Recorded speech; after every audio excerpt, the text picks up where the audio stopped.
Oh, Jet, what the fuck? Thank you for 6 months. Welcome on in. I hope you're having a good one. I appreciate it. 6 months, holy shit. It's really been half a year? It's yours now. It is yours. Look, I even gave you a shiny gem too. See, I share my my hoard a little bit now and then. And let me transition over to a bot. Look, it's me. I'm on the screen now. Turn this down a little bit. But yeah, hello everybody. How you doing? How's it going? It's time for the Dialtown. We're gonna lay our eggs at a carnival again. Because I fear the punches.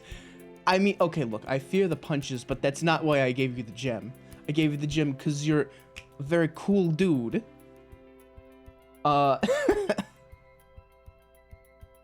Anyway, Dialtown. I'm scared. This is gonna be,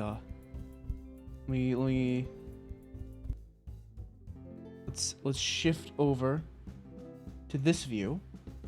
Aha! Look, it works! I'm so happy that it works. It was horrendously difficult to get this working the first time. But hey, now it's working, so we're good. A cool but rude dude. Correct, yes, this sounds about right. Anyway, let me see. We left off last time. We got our first route. We dated Randy, and we taught him to be brave.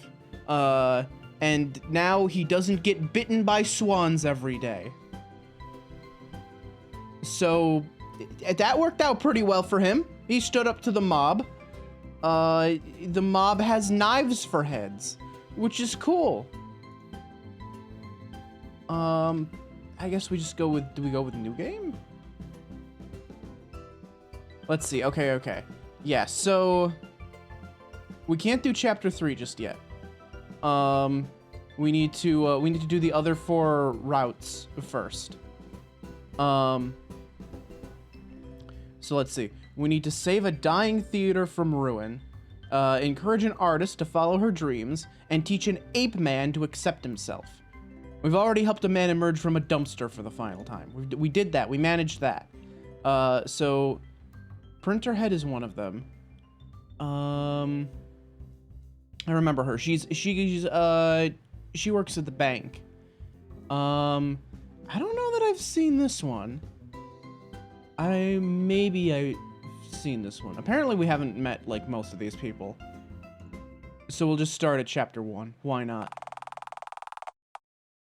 Yeah, we'll just skip the intro. I'll just be Alistair this time. No phone puns. I will take the typewriter head again. I'm a boy. Oh wait, this changes each time. the non-binary name changes each time. It wasn't many aluminum cans last time. I think last time it was a pint of drain cleaner. Anyway, yes, I boy. Ken, hello, how's it going? How you doing? Let's see. Oh, I could just do this immediately. Alistair, what are you doing? I give up! I've had it with the relentless orb we're all stuck on. I've had it with love, egg laying, and everything else. You can't just give up. You haven't even left the tent. Leave me alone, I'm pregnant and tired. Pathetic. So what if it is? I'm going rogue. That's me, I'm rogue. I'm going off the grid. Alistair, don't do this. Come on, I bet if you really tried, maybe if you actually left your tent, you'd find someone to take you to that accursed fun fair. I am committed to giving up, narrator. Fuck effort. You aren't fit to forage away from society, Alistair. I can just eat turnips, I guess. They grow outside, right? Would you even recognize a turnip field? They don't grow on trees? Aren't they a fruit? My God, you clearly don't even know what a turnip is. This is a lot of pressure. I thought being a hermit was meant to be relaxing. Have you ever met a well-adjusted hermit? I've never met a hermit, period. That's the fucking point. Alistair, you can't just...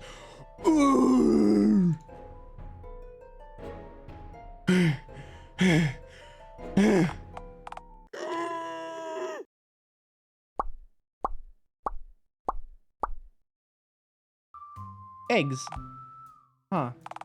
How about that? Eggs. I guess you just left it too long? That or let the 10 fumes overwhelm my egg-laying response? Yes. Yeah, about that. You ever considered how worrying it is that your tent has fumes to begin with?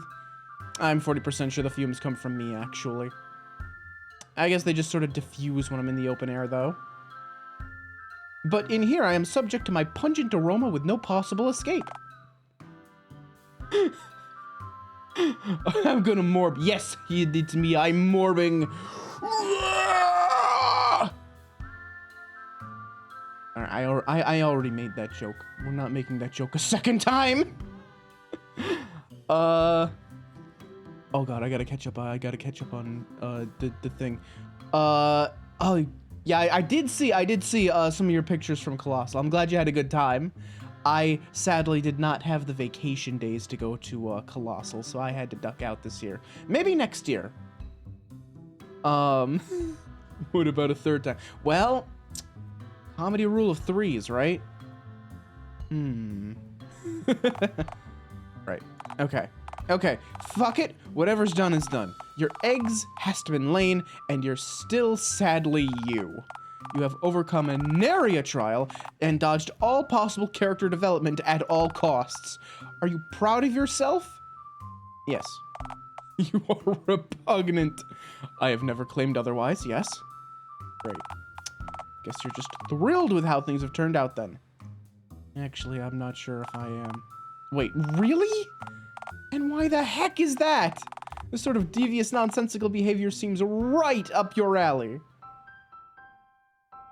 I guess something's missing. Something's wrong. Am I pregnant again? You just gave birth, so I very much doubt that. Cats can be impregnated twice at once, so what's your point? Yes, but I find that cats tend to give birth to their young all in one go, instead of tactically keeping a few kittens in their womb to shoot of their gut later on at their discretion, not unlike a shrewd feline trebuchet. Besides, you definitely didn't have any more space in that swollen gut of yours for more eggs than you've just laid. Right. Well, what do you think I lack?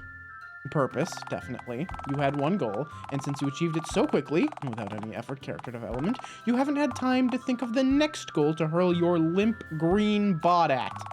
So you're in motivation limbo. Is this what a midlife crisis feels like? Well, if it was, your kids would be louder and trying to swallow carpet tacks, and your disgruntled wife would be asking for you to explain the scratched out scratch cards filling the back seat of your car. Otherwise, though, sure. Damn it.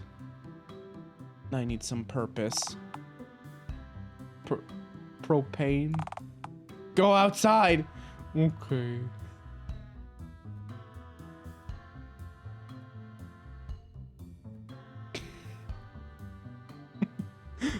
Bench.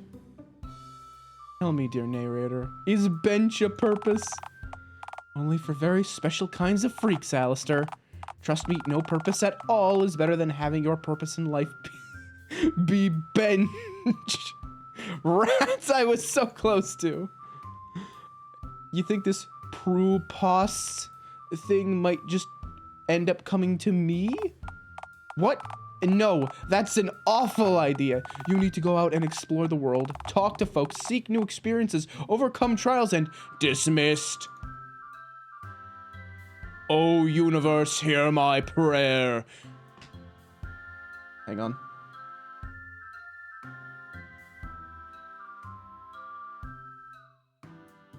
O universe, hear my prayer, you ever-expanding bowl of cosmic hogwash. I demand a sign. Oh, like anything's gonna... Hey, I heard yelling. Are you having a heart attack? It's Randy, look at him. Do you need an impromptu open heart surgery? I'm totally inexperienced, but I'll attempt just about any major surgery for $3.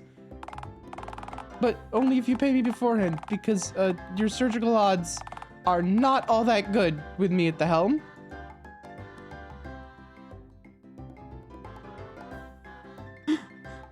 If I was having a heart attack, you could dial 911 on your phone head. I mean, I could if they hadn't blocked my number due to repeated misuse. Turns out a broken heart is very different from a heart attack, medically speaking. So you can't fix a broken heart? Unfortunately not, no. So, yeah, my name is Randy. I'm kind of like the soft underbelly, if the soft underbelly of a turtle was a person. Swag. Thank yous, Randall. What has you bench gazing, my scary green friend? Are you looking for purpose? How did you know? I asketh you for a sign. Why do I not have a Netflix show?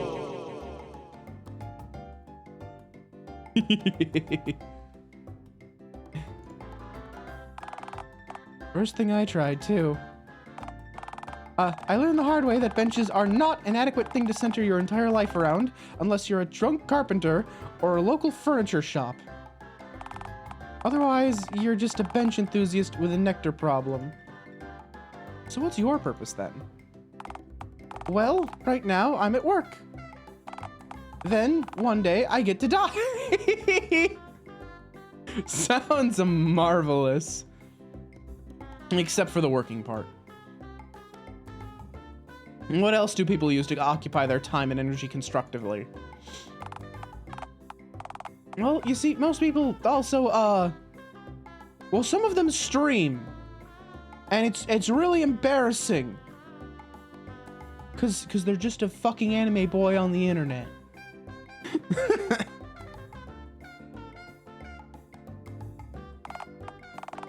Well, they aim for nice stuff like love, you know, human connection. I'm green.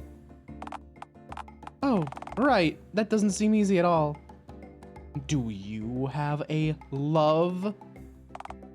Yeah, I mean, I guess. How'd you find them? Were they on a bench? No. I crafted my girlfriend out of trash. Tell me more, esteemed bandaged weirdo. Yeah, I was having trouble finding a mate, too. I guess my intense masculine energy was intimidating potential partners. Impossible, but go on. So, I meticulously crafted a body pillow out of literal garbage. Every night, I fall asleep clutching my makeshift partner and weep inconsolably. And this is a normal thing that people do? Of course it is. I'm worried. All right. Fess up. How many of y'all have trash wives in your trash body pillows? How many? Come on, fess up. I'll wait.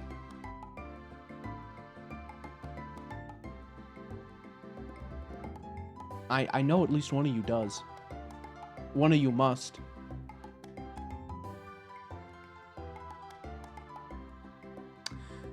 All right, that's a good point, Ken. All right, we're moving on.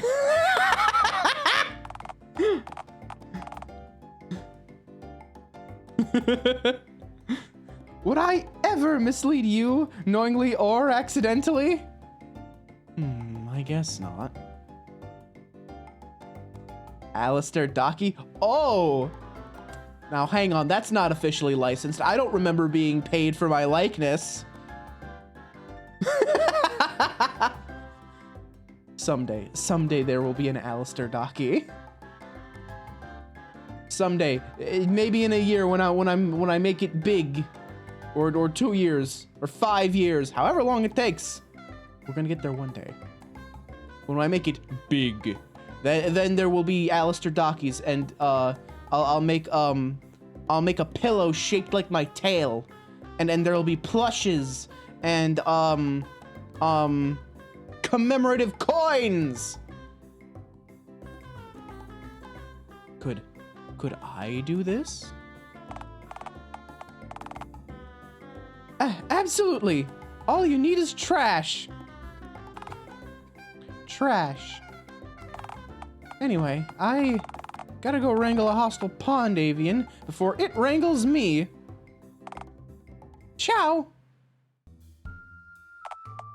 Okay, that man is obviously extremely poorly adjusted. Please do not take a word of his advice seriously. I have absorbed each and every word of his advice. Oh, phone, god damn it.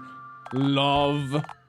This isn't right, Alistair. This isn't true love, like manipulating someone to pay you into a local fun fair, circus, or carnival. This is unnatural. This is power no mortal should ever dream of wielding. Shut. I just need to figure out who to model my lover on. If you pick Randy, I'm checking out. No. I need someone who's principled. Someone who would never leave me.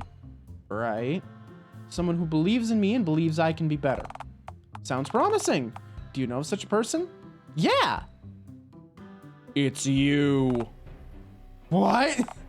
No, I don't believe in you. Not even slightly.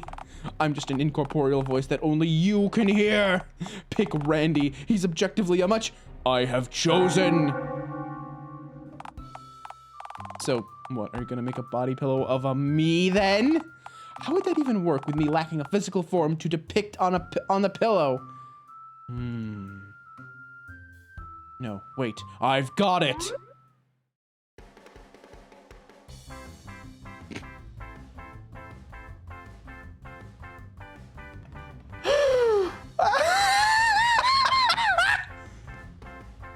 Behold! Sock!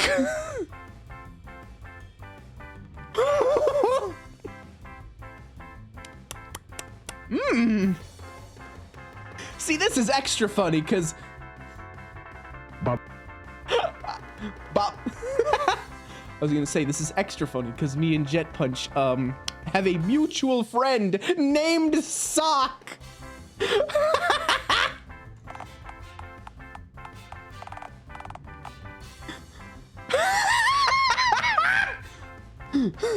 Yeah, Jet, yeah! Okay, so you're dating a sock puppet now? You know what? I love Sock too. He's great. I love him. Very, very good man. Love that man. Yes, and the sock is you. You have been given a physical form. This is really sad. Well, do you have any better ideas? Yes, and I have shared several of them with you. Very true. I say we should follow Ticket Jerry's advice. That guy seemed well adjusted. Well adjusted? He seemed miserable and broken from years of neglect and societal... I have boarded the Jerry train. Choo-choo, motherfucker. Fine, then. What was Jerry's depiction of true love again? He said, people in love go to the movies together. We should do that. How's that gonna work? You literally don't have a single dime to your name. Regardless, scene transition.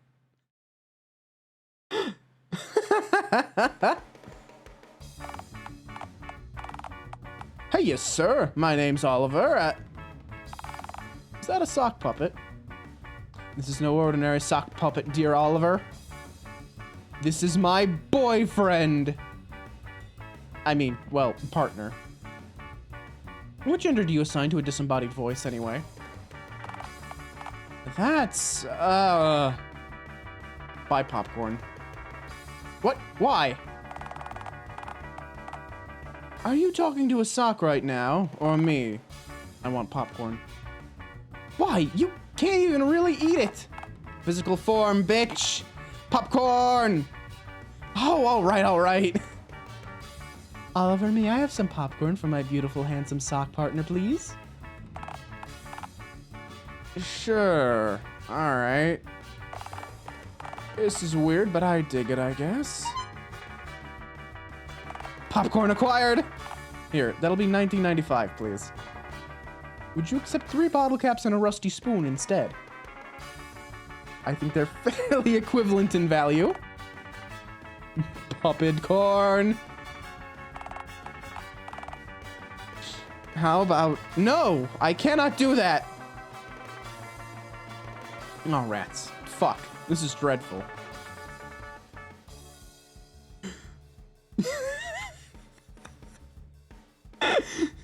You're totally cryptid penis blocking me right now, Oliver. What? Okay, how about this?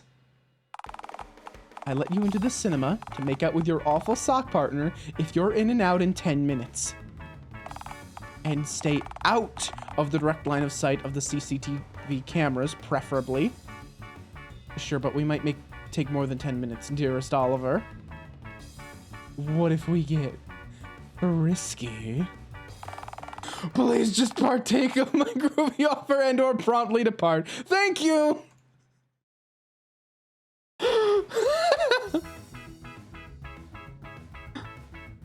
The music. Oh, sweet Jesus. One nectar spree later? Oh!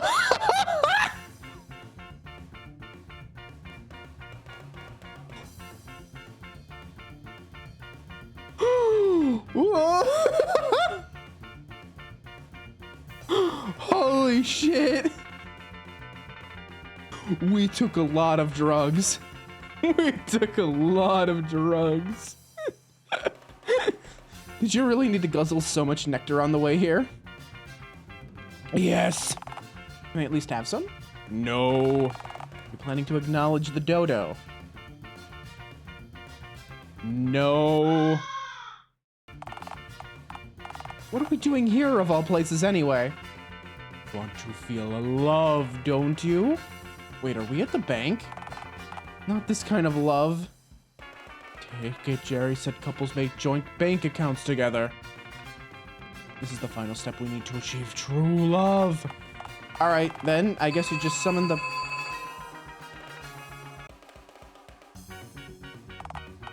Hello, sir. My name is Karen. How may I be of service to... Is that a sock? Okay, nope. I'm not asking any questions. Other than why there's a dodo in here, right? Nope, not acknowledging that. Let's just get this over with. Are you looking to open an account, sir? Or... Yes, Karen. A joint bank account, please. All right. Well, to create a joint bank account, you'll need a co-signee. Co-signee?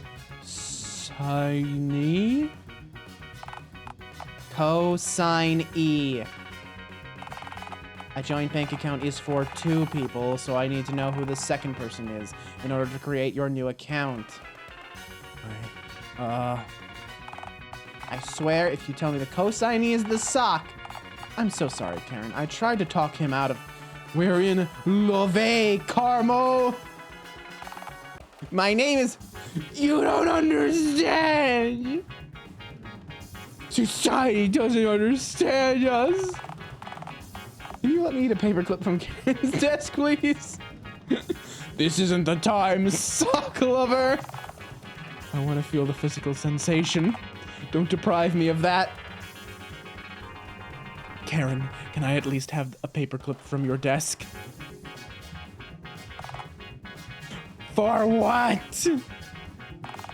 To clip the part of your brain that has evidently fallen off back on?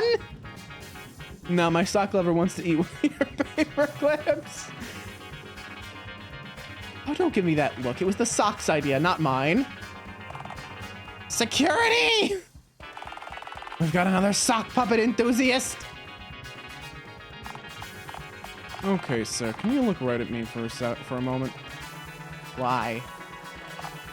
So, the nice fellow behind me can whack you over the head with a frying pan. Wait, with a...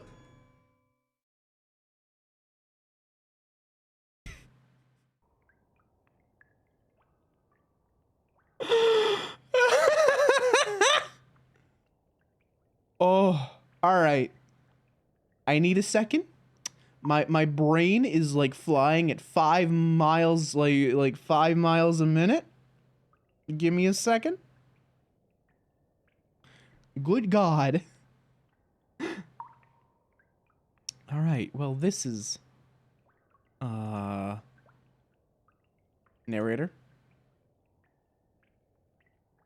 Narrator! I'm gonna say something stupid. Now would be a fantastic time to chide me. Where'd the music go? Well, this isn't ideal at all. What the fuck? Really? A madhouse? I thought Randy said that inanimate lovers were... Oh. Hey, Randy. They catch you with the body pillow? I proposed to a swan. Did it say yes? Tragic. Say, where'd the music go? Could you hear music this whole time?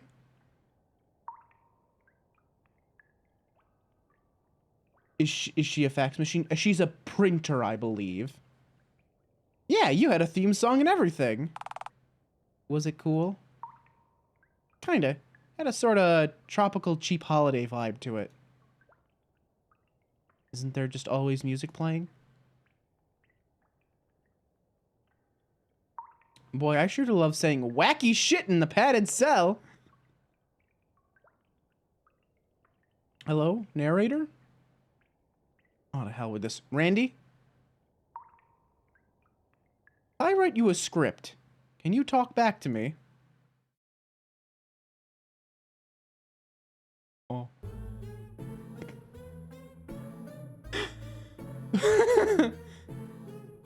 The ending where you date a sock and are thus removed from civilized society.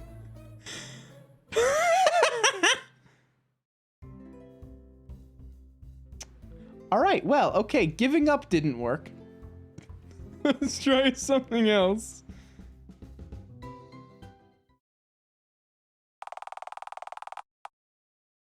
Alright.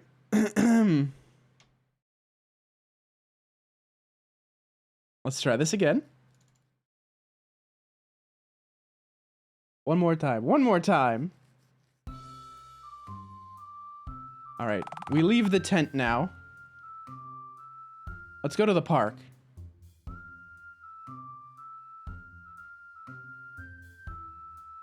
Lie down on the grass. It's relaxation time, friendos. You have friends? Shut.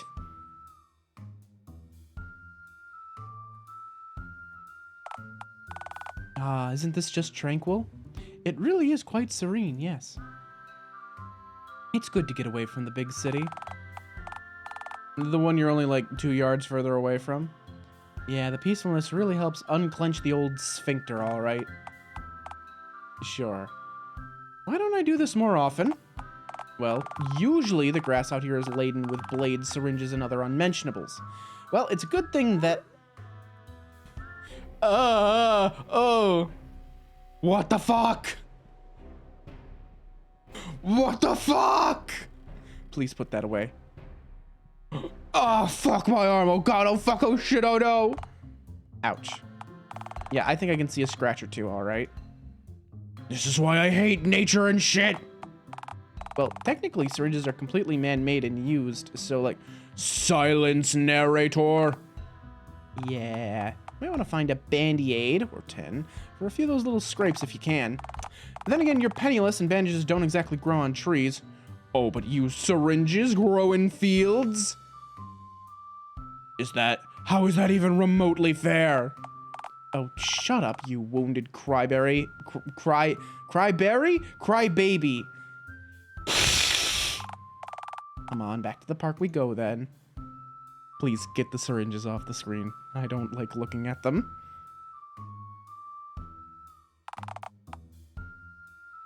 Let's see. Go to the nearby playground, I guess. Ball! Ball, ball, ball, ball, ball, ball, ball, ball, ball, ball, ball, ball, ball, ball. Summon a nearby kid. Alas, your only form of intel.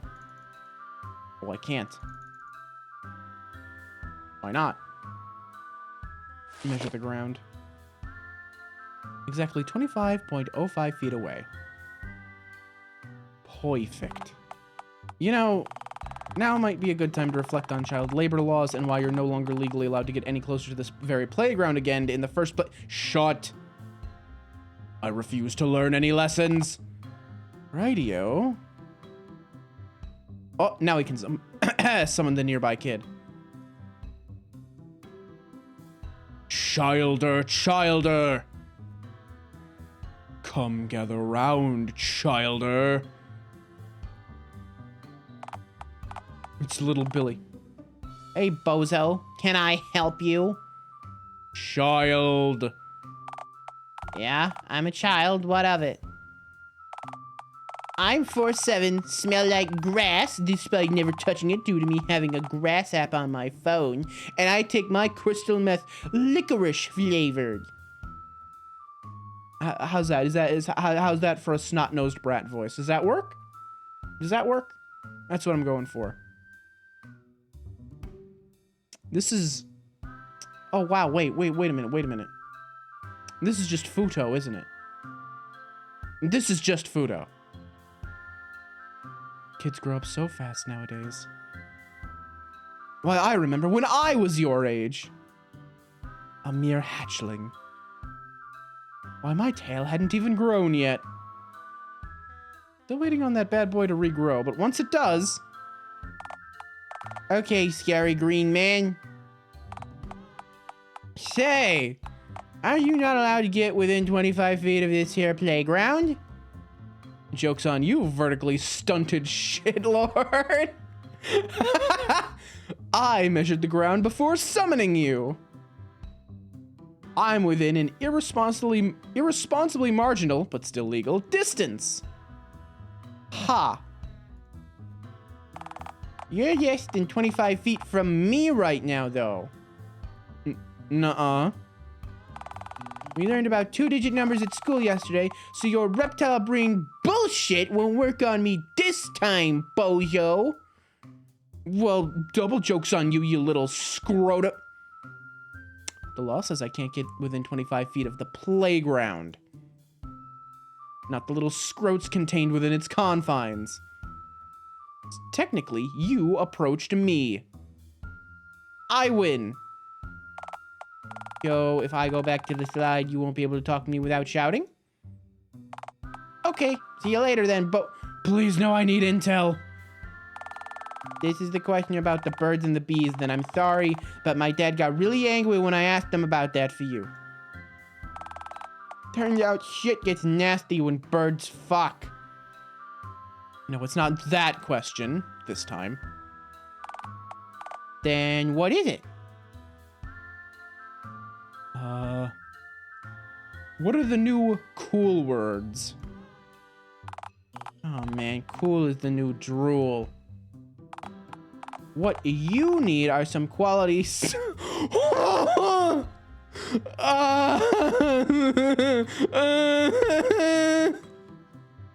I don't know about that. I don't know about that, child.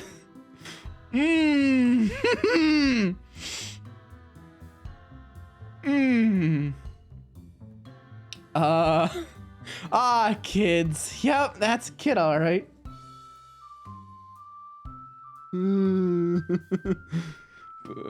But aren't those the bad words? They aren't just the bad words. They're the really bad words. Now, you want some slurs or not?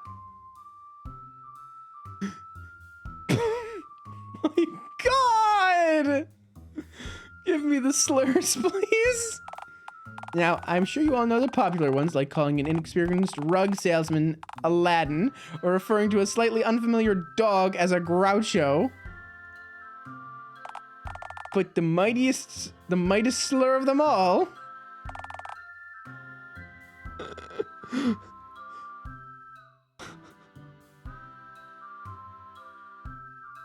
Krungus.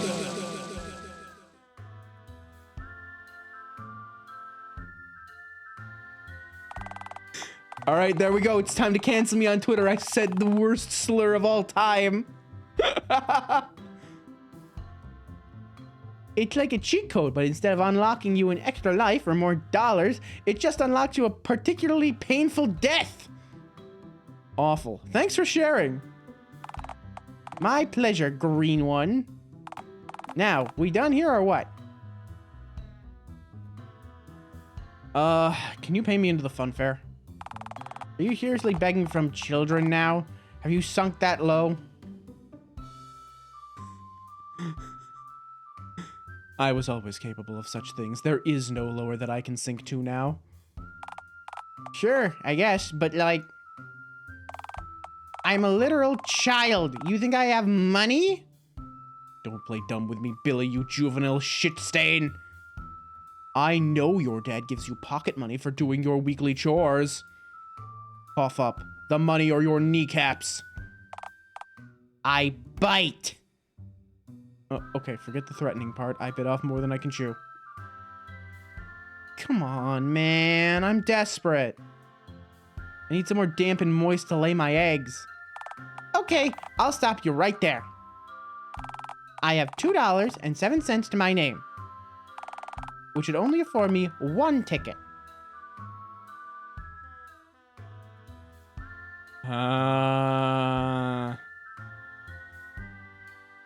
No.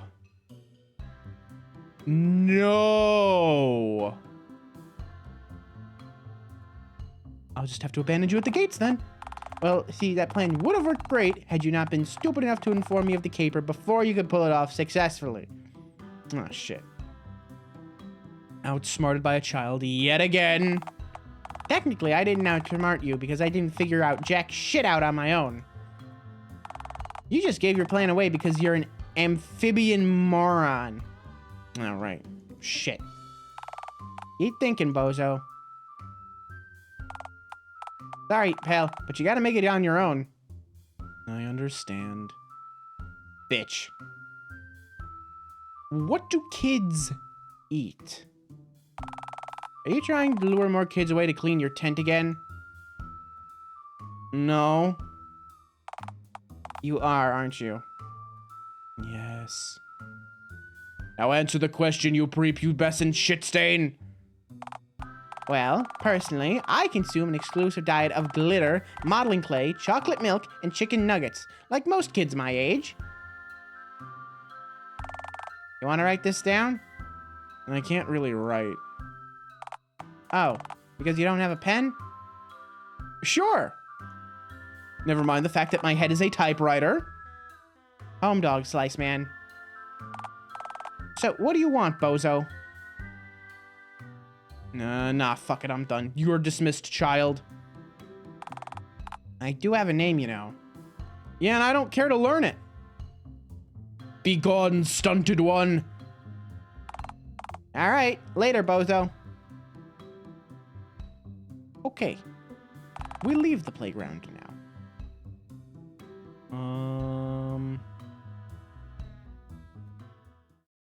Let's go to Uptown Dialtown.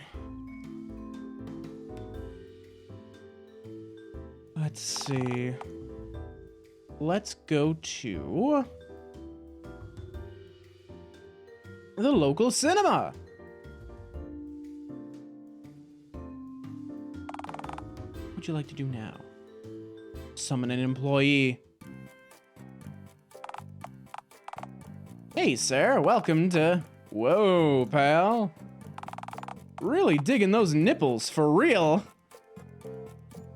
That's the nicest thing anyone's ever said to me. 6. That's truly an excessive number of nipples to have.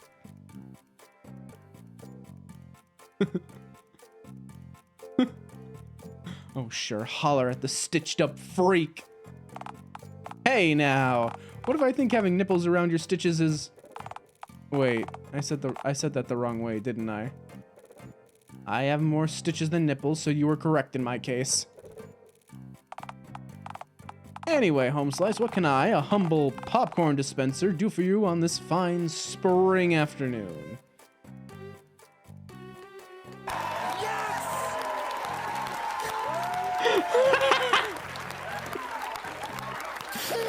Hello, Voss. How's it going? Look, if you're here, you're in for a fucking trip.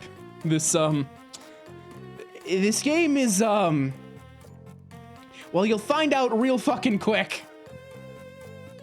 How's it going? Let's see. What? Wait, want to go out on a date with me? Whoa, hey now, look. I'm really digging that energy of yours. No, really. 6 nipples, green skin, whatever's going on with those gaping wounds and stitches. That's inspired. Only thing is, I'm not really into typewriters. I'm a phone fucker first and a monster fucker second.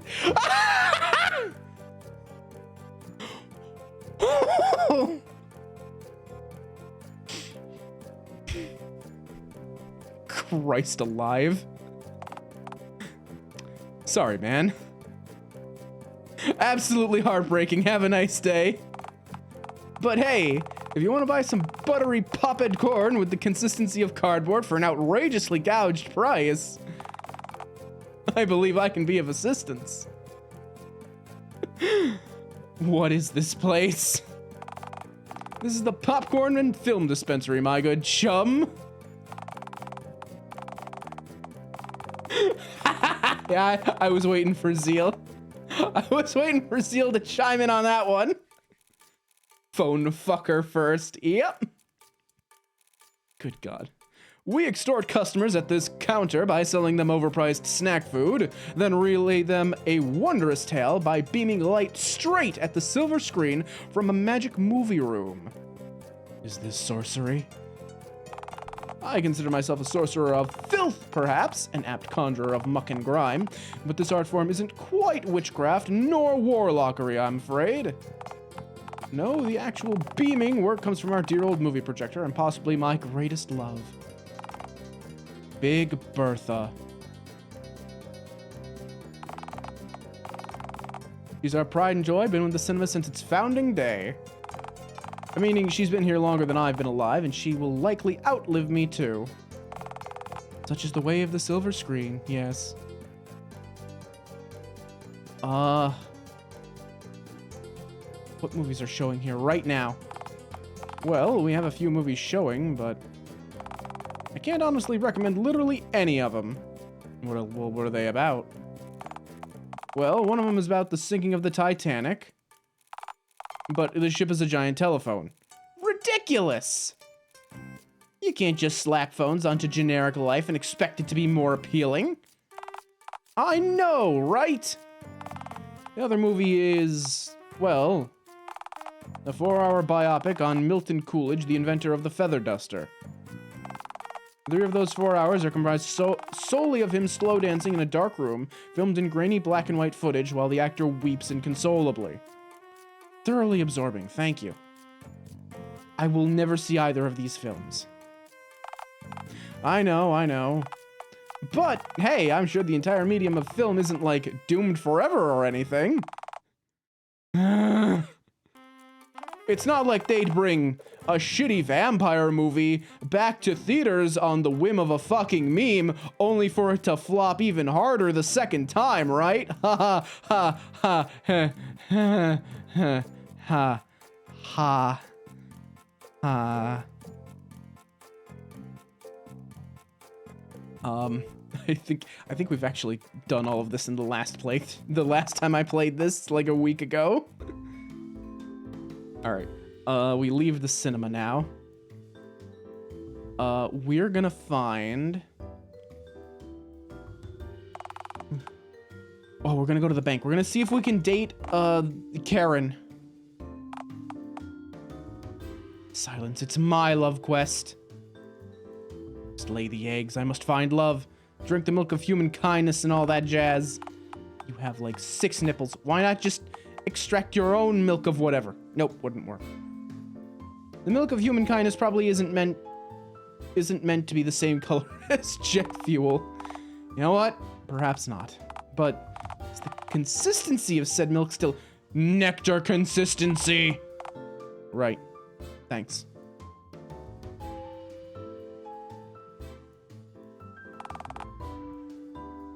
What would you like to do? Ring for a teller.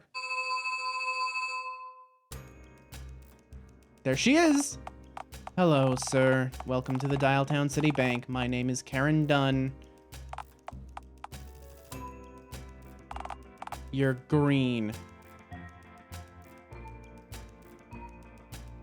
Hello, nice to meet you. Yeah, apologies if this comes off as rude, but were you born like that? Okay, sorry, that probably was a rude question to ask you. But, were you? Born is a really nice way of putting it. It sounds far more elegant than hatched or crawled out of that gutter over there. Or, oh Lord, contain it before it lays eggs!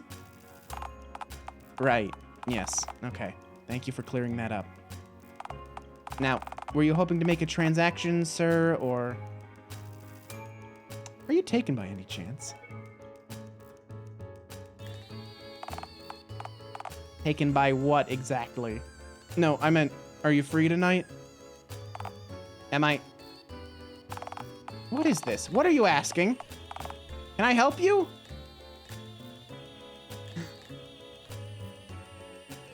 Karen? Yes, her name's Karen.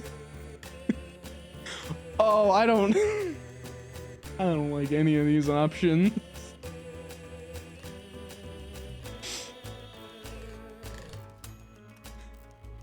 Please take me to the fun fair, my paper churning mistress. Firstly, never call me that again, thanks. Secondly, what? I wanted to ask you out on a date. You're asking me out on a date? I don't understand. Well, it is Valentine's Day, Karen. I knew that. Is it really the 14th already? So saith Ticket Jerry, yes. So, what, you're asking me out for Valentine's Day on some kind of date?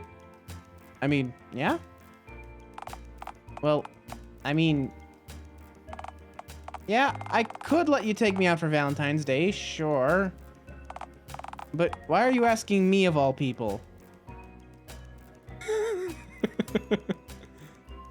Oh my god. Well, you're the first person not to stab me for asking. At least not literally. Oh boy, that makes me feel wanted. Oh my god. Come on, that's not what I meant. Well, say what you meant. Don't beat around the bush. Surely you can see that I'm different. You have green skin, half a dozen nipples, and don't even get me started on whatever your head is crafted out of. All right, I get it. You do seem to be relatively comfortable around me, though. That's actually not all that common. Pal, have you seen the kind of customers I get on a daily basis? The last 3 dudes before you came in were a Shiba Inu, a hobo, and a woman who had a dude in a BDSM leather animal costume on a leash accompanying her. I didn't know I came into this bank at some point. I will let you imagine which of those 4 people I am. Guess which one pissed on the floor. You're weird, but not day-ruining weird.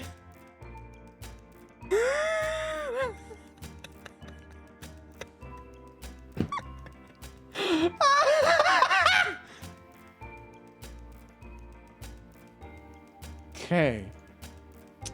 Don't mind me. Just making a new save file.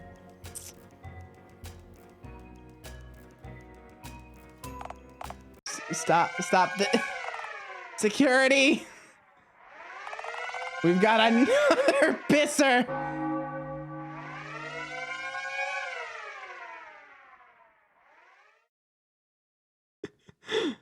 All right. Well, that didn't work. So let's try it again. Try it one more time, maybe. Most people see me as a monster, at least think I smell funny. Well, I'm behind glass, so I can't really smell you. You do look like you smell weird, though. Granted, that's probably true. I do have a pungent musk following my presence at all times. See, the thing is, Dialtown's a weird place. Hell, the world's a weird place. The way I see it, since everyone's weird, maybe no one is. Plenty of harmless goofballs and weirdos who simply wind up in the wrong place at the wrong time, you know? Oh, boy, Ooh, I feel that one. That one hit me in the chest. Jesus. So no, I don't see you as a monster. Just a cryptid who's actually kind of talking me into this somehow.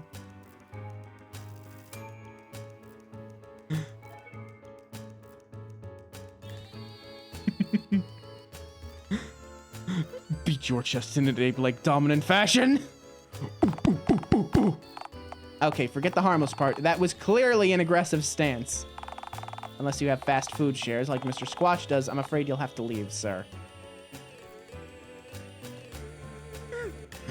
Me strong, me Kong. Security. We've got another screamer.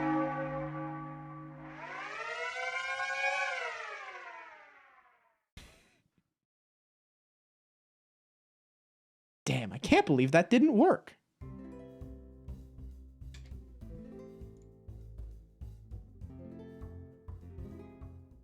One more time, one more time.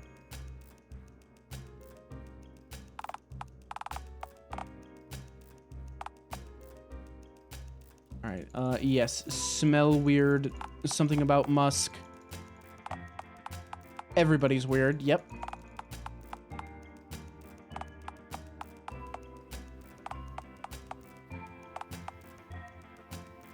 Let's see, come on, surely you must want to get away from work.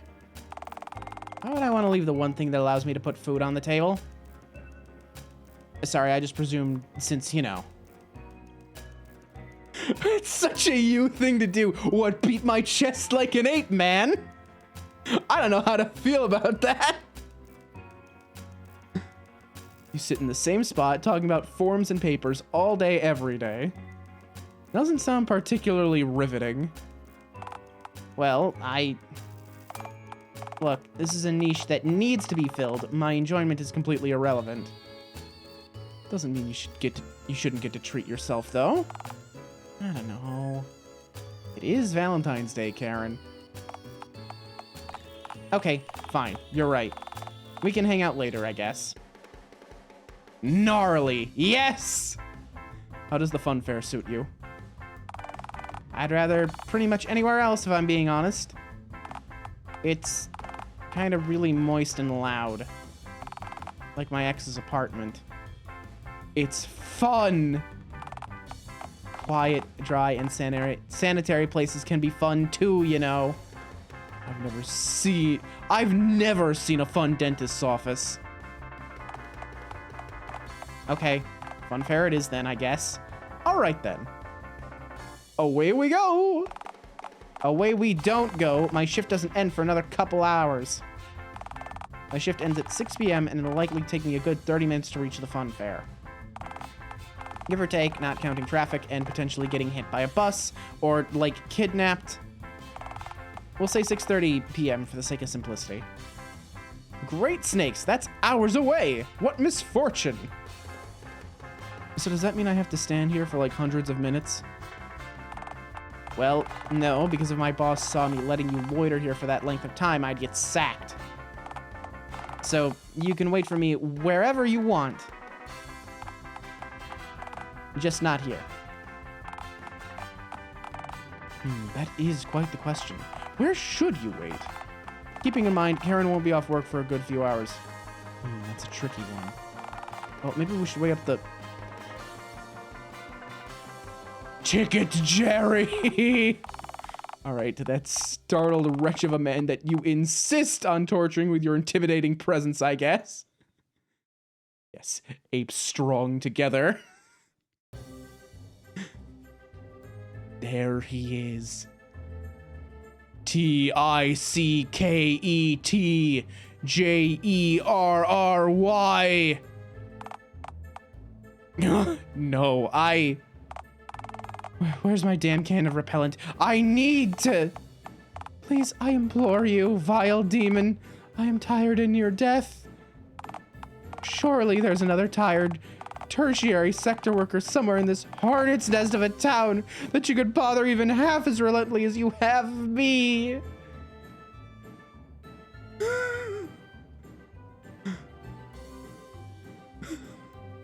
Let me in, or else you will learn the true meaning of Christmas.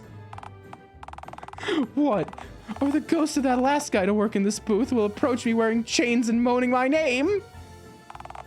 Or more likely, shrapnel from the roller coaster that crashed through the ticket booth's glass, killing him instantly instead of the chains. Ah, yes, and he'll only be the first spectral visitor, Jerry. And the first of many.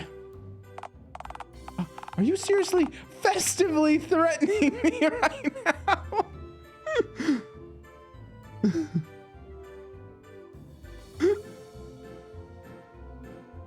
Nonsense. I could never hurt you, Jerry. You flirt like I'd imagine Mothman would. I hope you know that. Just with less screeching and fewer dead mice falling from your gullet, that is. I can screech if that'd enhance the experience for you, dear. It would not!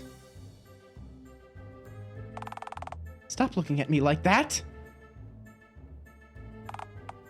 Look, sir, this is simple. Find someone to take you here, and voila, you can exploit a festive loophole to gain entry. This is out of my hands. My boss has me legally registered as a houseplant and has watering me down on his tax forms as a work expense.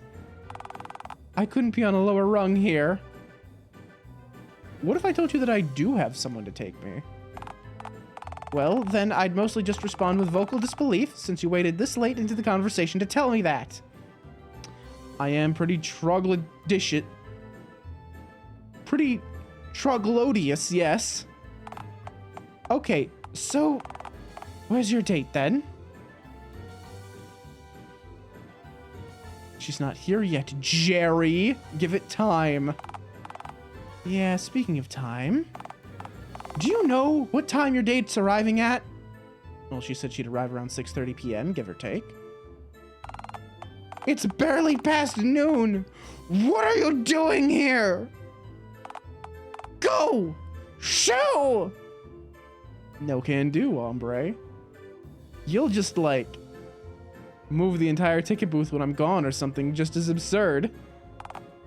If I could move the ticket booth in its entirety, sir, then what'd stop you simply running through the gaping ticket booth-sized hole that'd be left in our perimeter's defenses?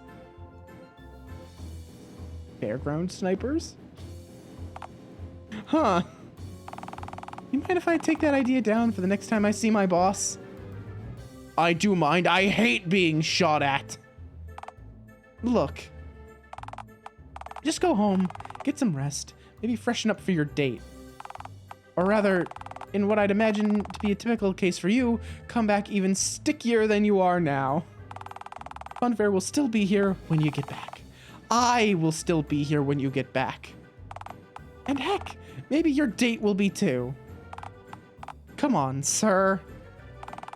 It's Valentine's Day for me too. Surely I deserve a break as well. I am a tree, rooted to the spot. Go fuck yourself, Jerry. Oh, God damn it.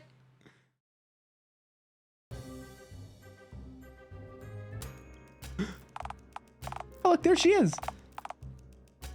I bet Jerry has nightmares of you and your 6 nipples. Yeah, I would. I would. Poor fucking Jerry. I'm torturing this man. Well, here I am, 6:30 on the dot, like I Karen. Oh, Alistair. Hey, you been here long? Yes, I've been here for fucking hours, Karen. Customer after customer paid themselves in, while this monster stood there for hours, lingering ominously in the background. Alistair, didn't I say I'd be arriving at this exact time? Karen, he remembered and simply refused to leave. Fuck you, Jerry. Don't ever use logic when speaking to me. Please, Karen, I beseech you. Take this monster off my hands, or at least give me permission to call the police. You don't have the balls, gerbil. If you had, you would have done that hours ago. Jeez, this is quite the encounter. I'm sickened, but curious.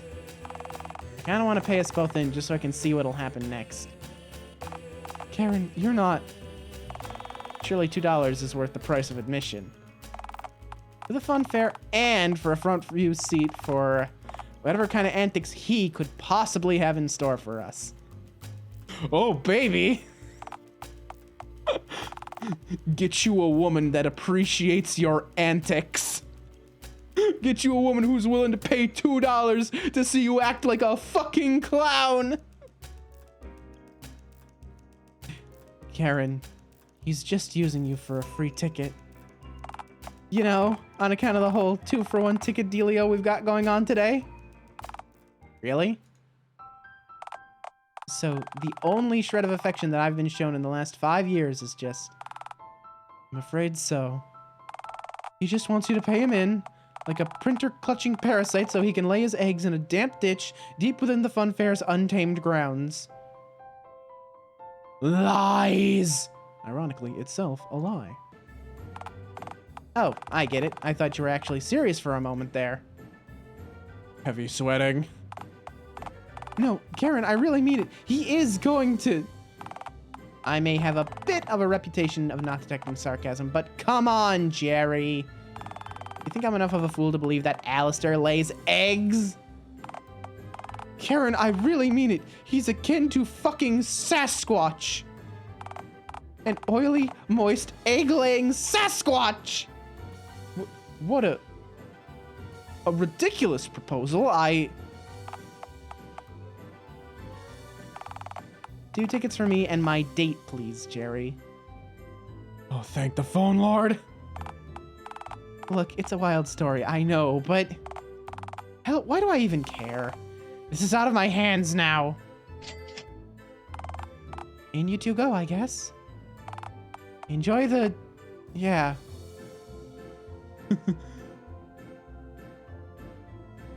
Hell yeah, it's egg time! Wait, egg what now?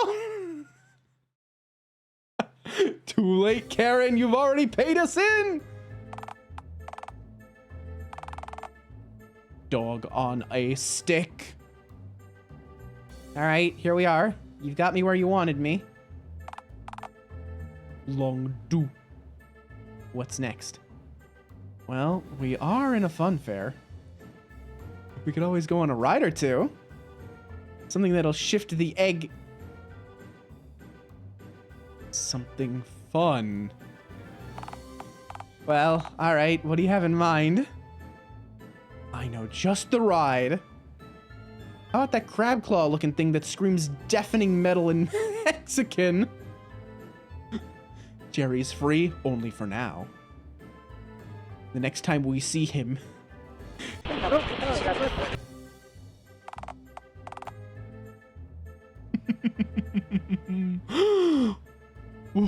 What the fuck was that? Too loud. I don't do loud. Why'd you ask me to the fun fair of all places? The fun fair was your... Surely, you can think of something at least somewhat quieter than El Crabbo. What about the coaster over there? The funeral planner, I think it's called. Not a chance. Why not? You know why it's called the funeral planner, don't you? Not as such, no.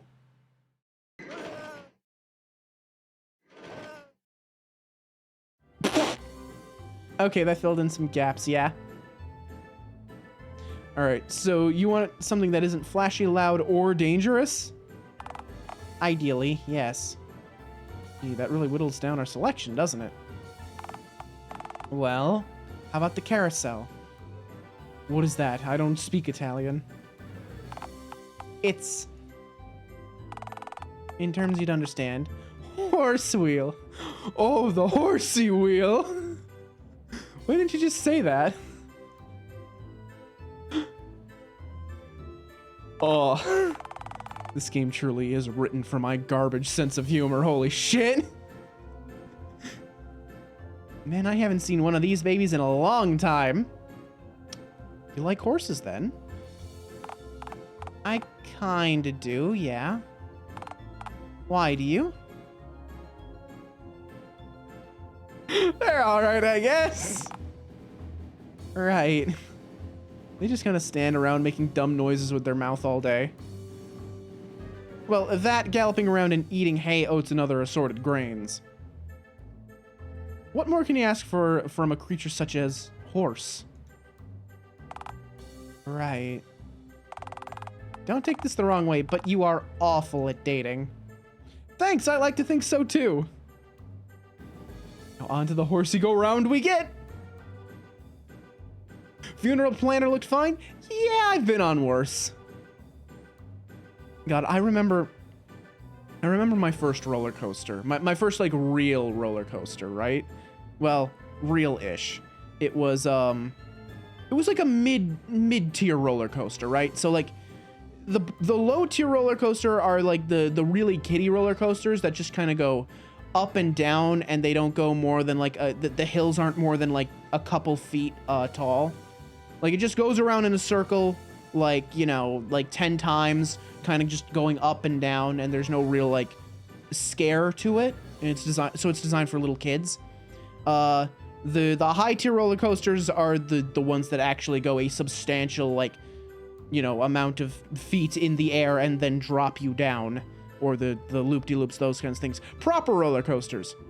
The middling roller coasters, that's what this was. It was, I think, well, it was called the Wild Mouse, and I think a lot of people have an idea when they hear the Wild Mouse, because there's a lot of coasters that are called the Wild Mouse, where it's a roller coaster where you're in like like your cart, it spins around while you're on it, so like it rotates, like while you're like riding the tracks. When I went on it the first time, it didn't have the rotating bit to it. It was just a standard, like, roller coaster, but a little bit larger than, you know, just the kiddie coaster. Not quite as large as a proper roller coaster, though. The first time I went on it, I was a little kid. I gripped the safety, like the safety bar. I gripped it as tight as I fucking could. I stared down directly at the floor of the cart so I couldn't see what was going on around me. And I just, like, clenched my jaw. Just, like, whimpering softly the entire time. And then I got off. I got off the roller coaster. I'm like, yeah, I'd go again. And that was it. That's the whole story. I think the reason I wanted to get on it again was because I was with my my god sisters, who I've always, like, they were always kind of like the older sisters I never had. They wanted to go on again, so I'm like, okay, I'll go on again. Cause like, as a little kid, I looked up to them like a lot. So I was just like, as much as I hated the roller coaster, I just wanted to still spend time with them. Sounds like it had a wild tail.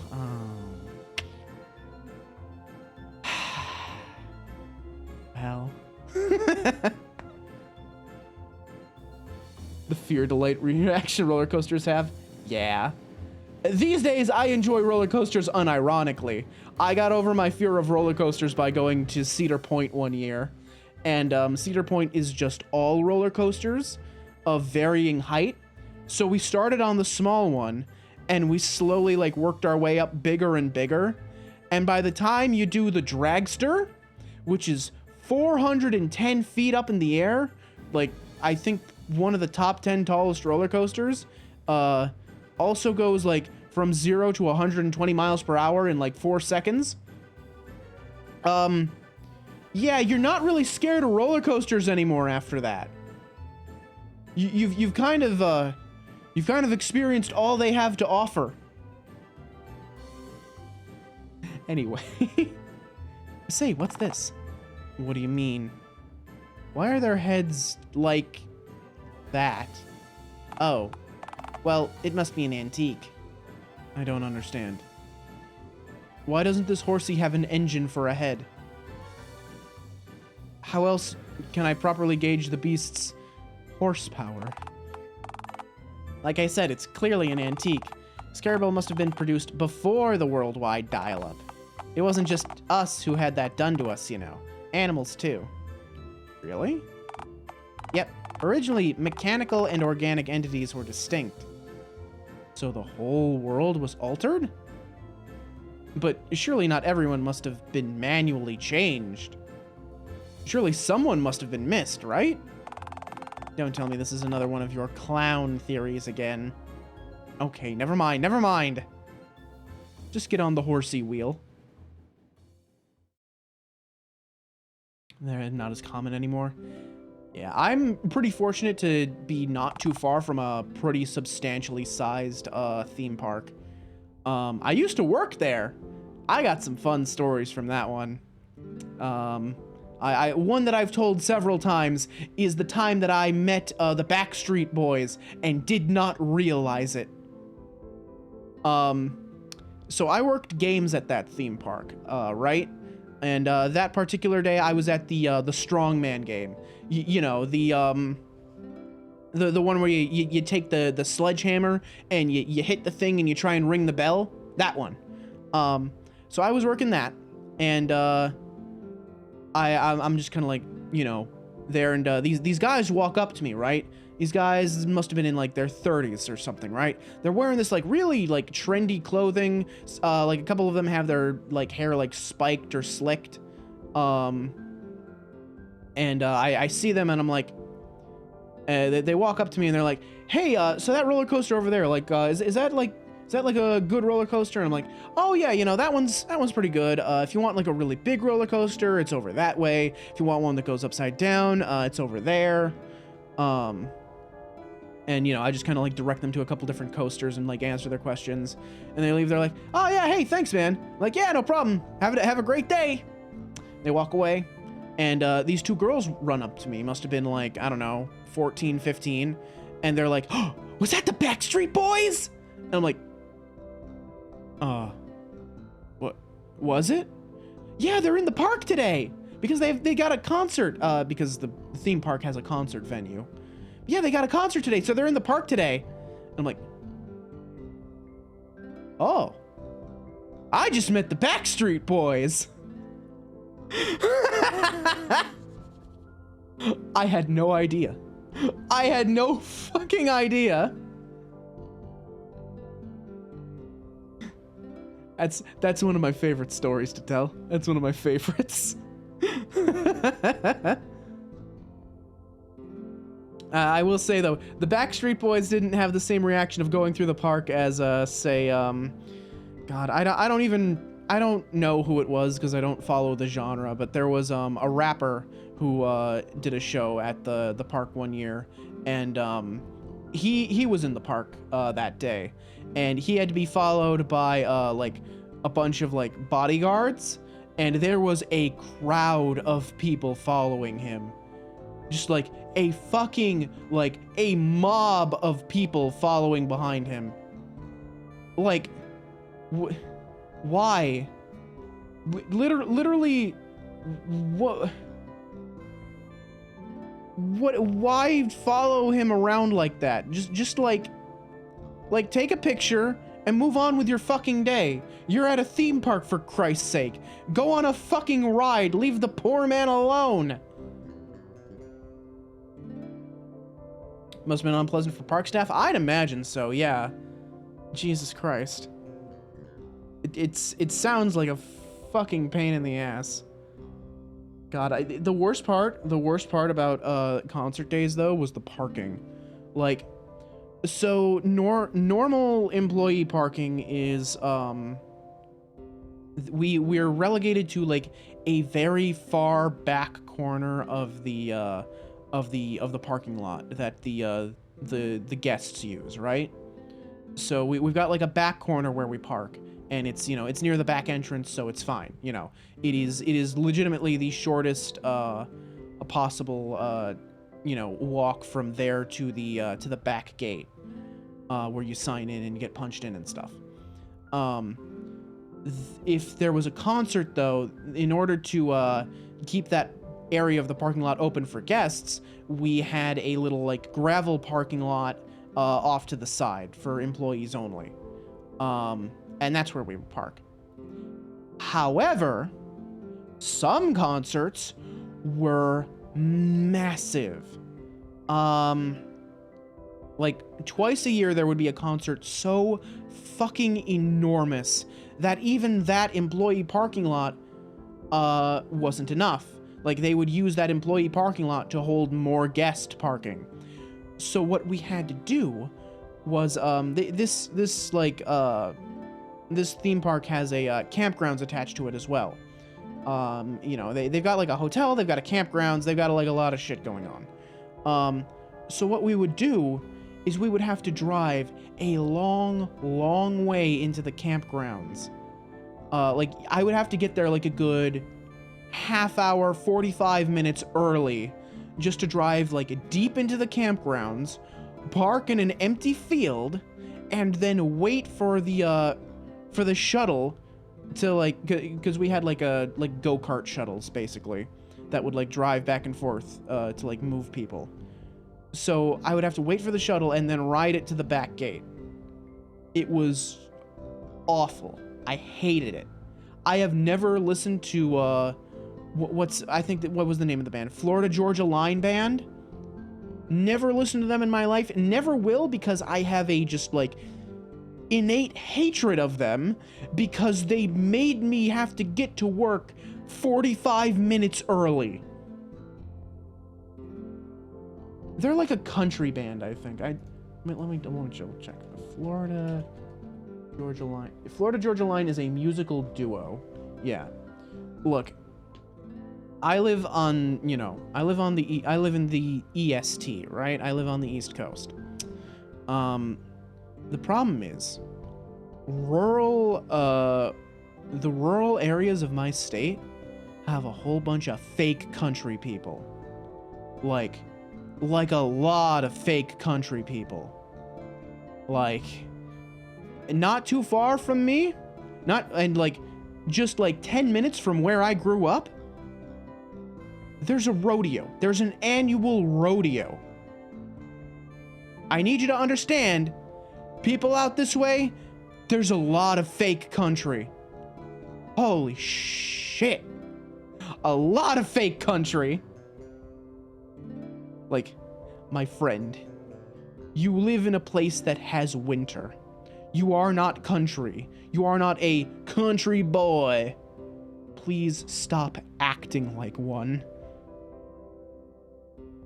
I don't know. I don't know. But yeah, they're a country band, so there's like a lot of people that are into that, so yeah. Anyway. We should probably get on our date with Karen. We've been riding the carousel for a good, like, 5 minutes now. I thought that only happened here. No, that happens like everywhere. Like rural areas will just become country, honestly. Oh, God, I feel you, Zeal. Oh, God, do I feel you. You know, I really didn't think anything particularly fruitful would come from tonight, but I think I feel... Oh.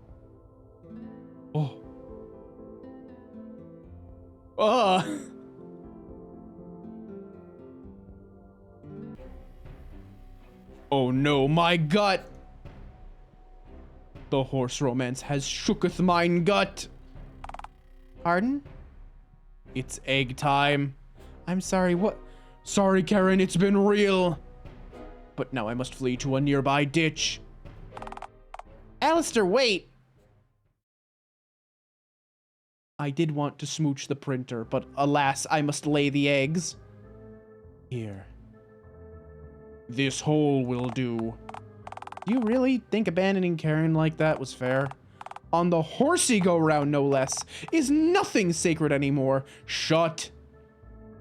Pregnancy waits for no one. For Karen, not for me. Not even the horse wheel. All right, fine. Speaking of pregnancy waiting for no one, when do you think you'll... Egg-laying noise. Well, there you are. Your younglings. Your repugnant, scaly younglings lying in a damp ditch on the cold, hard ground. Do you feel pride, Alistair? Fatherly pride? I would die for these little bastards. Well, hopefully it won't come to... I will die for them and that's final! Right. They're a little exposed, don't you think? Aw, take care, Zeal. Have a good one. Thanks for stopping by. God, oh fuck. Predators. There we go. Now I can... Alistair! There you are! Oh, hey, Karen. Sorry about ditching you. I had to, give birth. Seriously? You expect me to believe that you... The nest, Karen! Dig for the eggs. They lie beneath the topsoil. Let me get this straight. You want me to dig into the cold, hard earth with my bare hands to check whether or not you've laid eggs whilst on our date. That's it. Good, ma'am. Can't believe you'd just run off on me like this during an intimate moment, no less. What else should I have expected?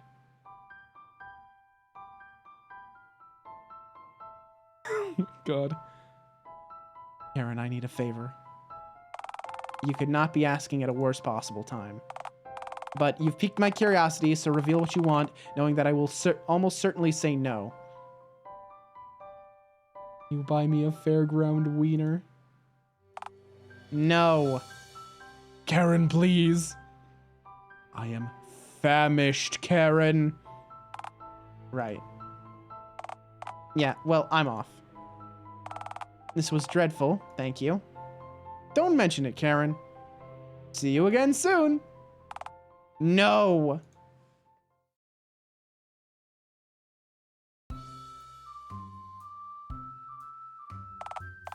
Morning, Alistair. Up and at 'em. Oh, fuck. Why am I still alive? I've reproduced already. Surely that's plenty.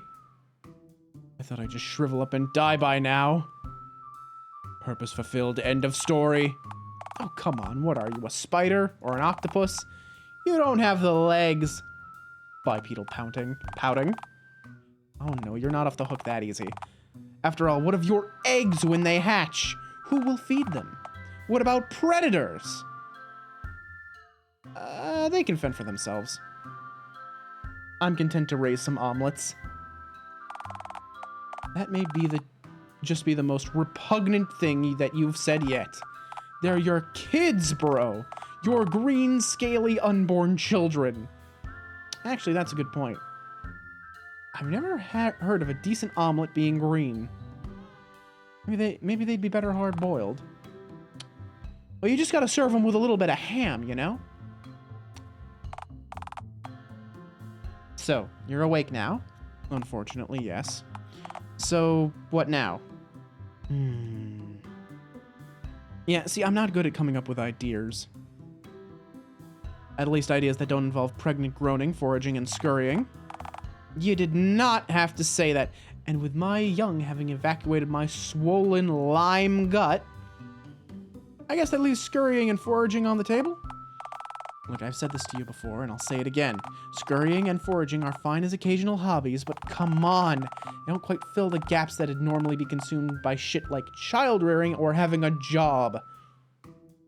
Foraging is a perfectly productive activity. It really isn't. Sure it is. Foraging, scavenging, hunting, gathering. You are literally a fucking hunter-gatherer. I don't like that tone. You're a troglodyte, a literal caveman. Oh, right. See, I've never denied such allegations. Look, even deer and wildebeests and shit tend to have shit to get up and do. I'm sure you have something to do other than aimlessly scurrying or scratching the ground like a peckish boar. Wait. Karen. Wonder what she's up to now. She's probably at work. She does live in a society, as the rest of humanity does. Oh, right. That society thing. Yeah, it's everywhere these days. Guess I'll be on my way to the bank then. After all, banking is one of the 4 pillars of the civilized world. Alongside jerky production, the President Factory, and Bigfoot hunt film crews. Always Bigfoot with you, isn't it? They will never find Bigfoot using stealth and deceit. They must come to him openly and honor the ape man undiscovered. Look, I'm tired. You certain you want to find Karen? I can't imagine she'll be too pleased after the last time you saw her. It'll be fine. She works in the public sector. I'm sure she receives wanton cruelty daily. That's neither nice nor fair, but it's what's expected. Away we go.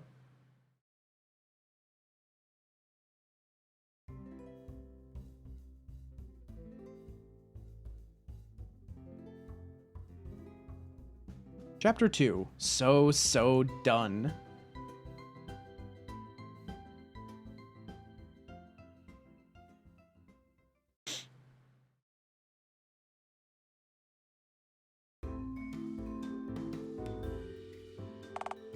I am just now noticing the poster that says Mingus Says. I would like to know what Mingus says, please.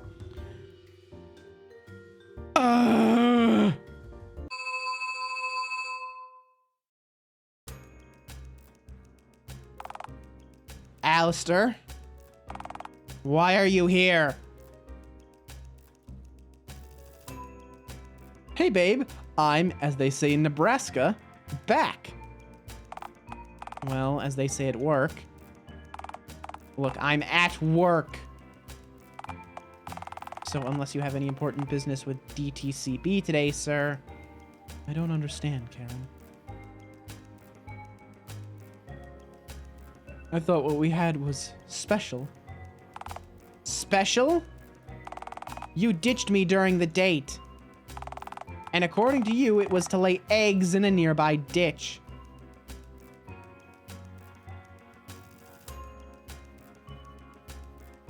Route diverging choice? Oh, interesting. Okay. This is...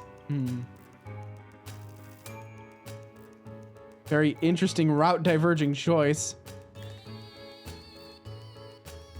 Don't you find that even slightly hot, though? What the fuck is wrong with you, you nectar-guzzling, egg-laying sociopath? Well, you just kind of summarized that right after asking me. Bit of a null question, honestly. Just leave, will you? I don't want to know you. Not now. Not ever. Wait, what was... I've lost interest in you because you're a rude, violent Neanderthal. So get lost. No, this... I'm already locked onto your route, Karen. You can't throw me off the ride. Not now. Fabric of reality. It can't take this anticlimactic japery. Wait, hang on. Please, Karen!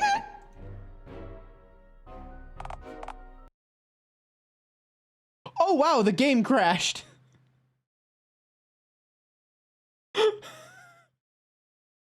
That's interesting.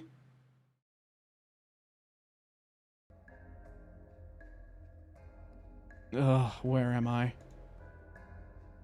Narrator. Is this hell? Too white. Hell's almost definitely fiery and red. Heaven? You gotta be kidding me. What? They would never let the likes of you into heaven. Shit, you're right. Stop being right. Also too featureless. Heaven's probably saturated with vending machines that take, like, smiles instead of cash. What? Look, I don't know, but this place is hardly the personification of pure bliss now, is it? Perhaps not. It is a tad drab. So, where do you think this is? Limbo, perhaps? Nah. Isn't Limbo gray? I don't know. Have you ever been to Limbo? In a way, my whole life has been an endless limbo. Cheer up, bud. At least it's possibly over now. Huh. I just had an idea. Uh-huh. Maybe we're inside your head. Inside my head? No, that can't be it. Well, why not? Well, then I'd spot you somewhere around here, surely. You're assuming that I even have a physical form. Right. So that can't be right. There's nothing in here. My point exactly. Why, you little... Ow! Go on, take another swing. I dare you. Why does that hurt me and not you?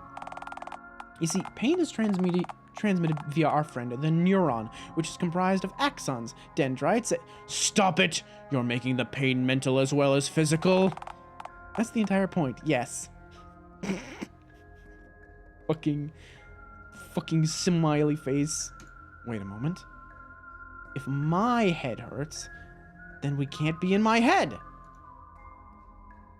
Me in here, head on me, head hurt. Hurt head on hurt me inside here. Me not in me head. Yeah. Wanna walk for a bit? See if we can counter something? Okay.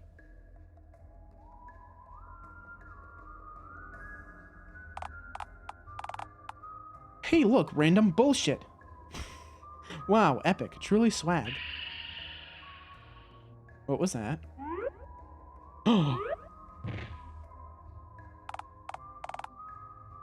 It's Maho! It's Raccoon! Oh, hey, an encounter. Hey, ya bro. Ya keeping well? Who are you? I'm a raccoon. To your kind, I'm known as... Stromboli. Okay. Yeah, I'm the soul of a dead raccoon over in Dialtown. Last I checked, you can find my corpse in the phone box off Main Street. Hey, why is your head like that? What's with the flesh, man? Well, I'm just an itty-bitty soul, so I didn't retain my object head. So wait, we only physically get our object heads? Our souls miss out on, like, all of this? Maybe. Yes. Look, I don't know, pal. I'm just a little creature. That nutjob, President Crown, kinda only half-assedly gave souls object heads, alright? Spent almost no time making sure it worked. Very hit or miss. Said the concept of a game's villain manipulating human souls had been overdone, and frankly, he was right. Game. Don't worry about it. So, are you dead? Am I dead? Yes, I am, and I don't know. This isn't actually the afterlife, you know. I'm just here because God needed someone to guard his leftovers. I've been here for like half an eternity. Has anyone showed up yet?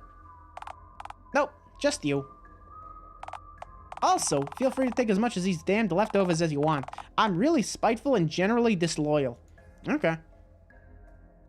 So how are you finding the job of guarding these leftovers then? Nobody else coming here. It can't have been difficult so far. So far, I've eaten half the leftovers. You're not doing a very good job. Yeah. Also, gonna level with you, I fibbed about the head. Why? I'm a raccoon. We're an honorless bunch. I actually did have a trash can head, but God took it from me to store more of his leftovers in it. Disgraceful. Bastard. Eventually, I hope to eat all of his leftovers, prompting him to smite me with good old-fashioned lightning pummeling, perhaps an earthquake bukkake. Then I get to finally die again. Look, this is all very epic and random and all, but I really don't want to talk to you for very much longer. That's fair. Hey, want to see God's draft for Dialtown sequels? No, they're probably shit. Tell me how to get home. Ah, alright. Ring God's doorbell, he'll take you home. That is, if he decides to show up.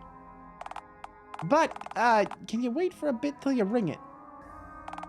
I want to ring it after I finish all of his leftovers, half an eternity from now, but I can't reach it myself. I'm a raccoon, you see. No, I'm going to ring it right now. Bye, Stromboli. Bitch. You absolute fucking ass clown. You actual shithead. I hope your heart shrivels up like a rotting apple when you need it most, you fucking onion. What the fuck?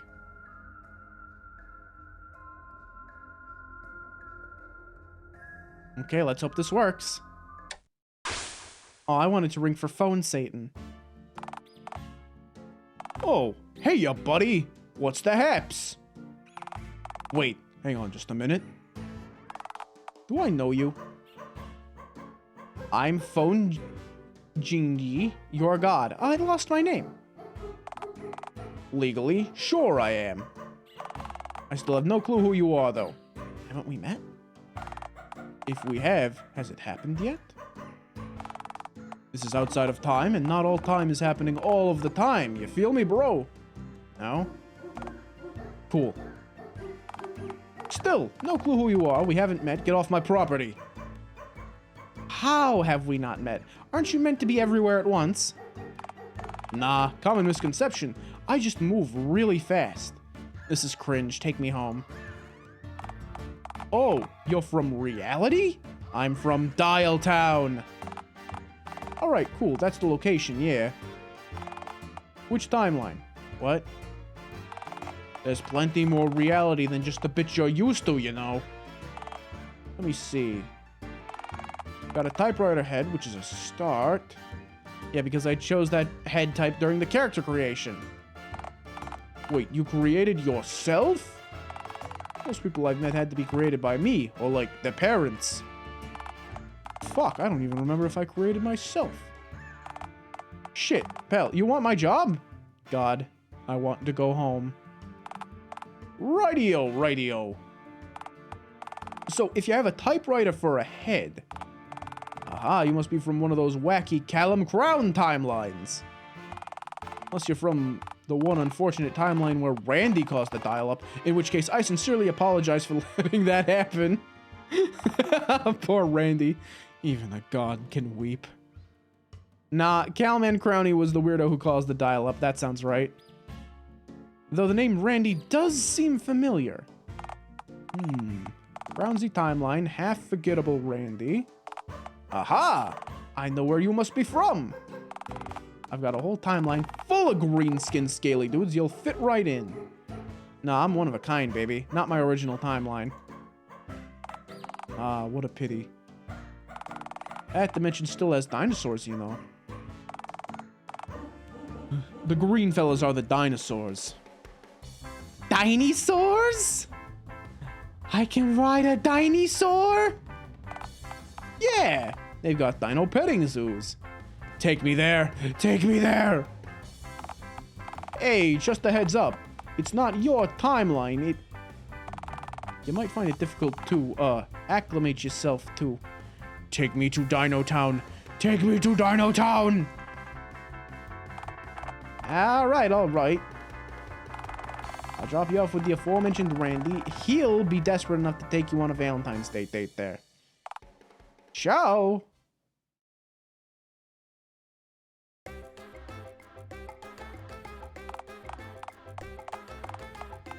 Oh. Randy has taken over the place of Oliver. They just painted Oliver blue. And now it's Randy. Hey, my groovy dude. Welcome to Dialtown's hopefully only cinema. Can I serve you a tall glass of popcorn? A box of soda, perhaps?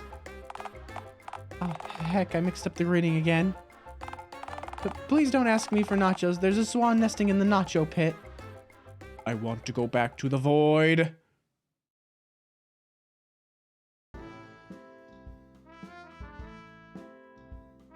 The ending where reality itself breaks down because you can't talk to women.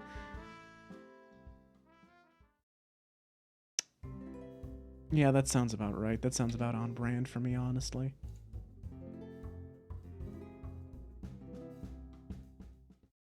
Yeah. All right. Let's try a different route. Let's try saying I'm dreadfully sorry, Karen. I was just so heavily pregnant. Look, this is all very interesting, but I'm at work, and there's a vast line developing behind you.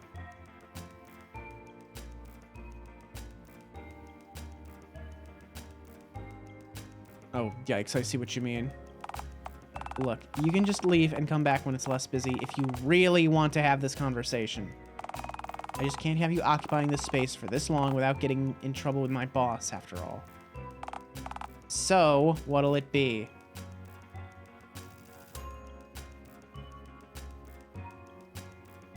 Oh, I'll just come back later. Alright, alright. If I gotta come back, I'll be back. Fantastic. See you when you inevitably decide to return.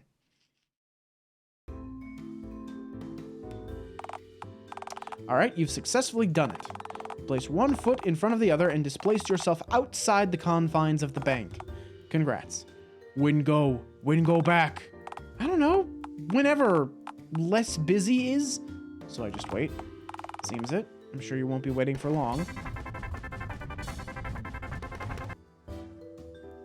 Hang on a second.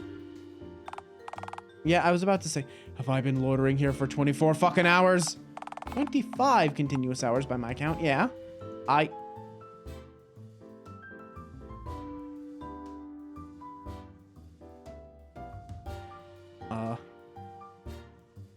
Me no want sleep outside again. I mean, you do normally sleep in a tent, so that is... So is it that much of a Where, Karen? Probably enjoying a more peaceful shift with you out here. Should I go back in? I feel like telling you to get lost and making no effort to retrieve you is kind of a big fuck no response to that question, at least on Karen's part. On the other hand, do you have anything else you feel like doing today? So back in I go. Yes, back in we go.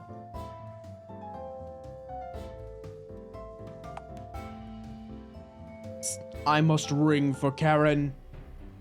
Where is the rope? See, that's rarely a good sign. Karen, you wench! Karen! I summon thee, bank harlot!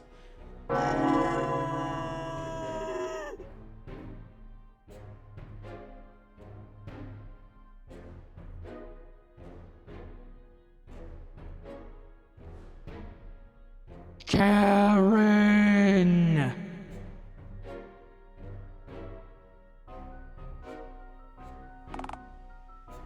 What? Karen, the Bildingly boy, it is absent. I know, because I took it off to stop you ringing it excessively. And yet... Karen, I don't understand. Am I dying? You're not dying so much as just banned. Ban? I don't understand. See, the thing is, you ended up disappearing for like a whole day, and that gave me time to actually think.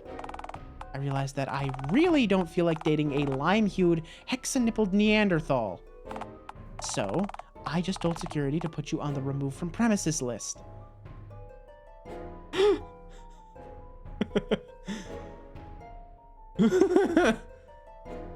Gay babies who are not allowed on premises list. Note to self, replace sketch with photo from mayor. Oh, Dad, look, it's me. I really try not to serve difficult customers with lifetime bans. But if your relationship with Jerry is anything to go by, you definitely just keep coming back.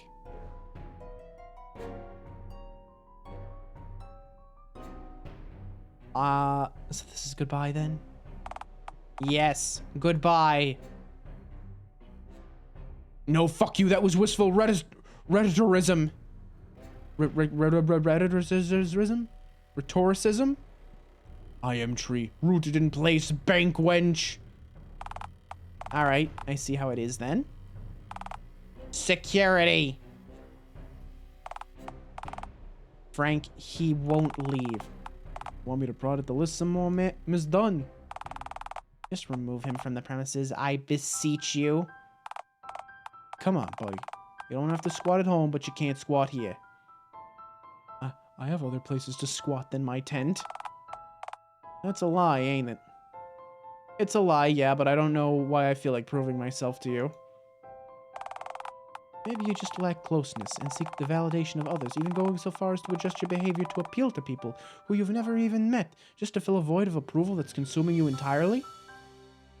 What the fuck, Frank? Weren't you throwing me out a moment ago? It's the bank's new psychological warfare security technique. We find it stops people coming back. You see, by mentally deconstructing belligerent customers, we outsource 50% of our security needs to local mental institutions and halfway houses, preventing future visits and also saving DTCB 25% from its quarterly security budget. Money talk? Alright, I'ma head out. Discussing our boring finances is also part of that plan, yes.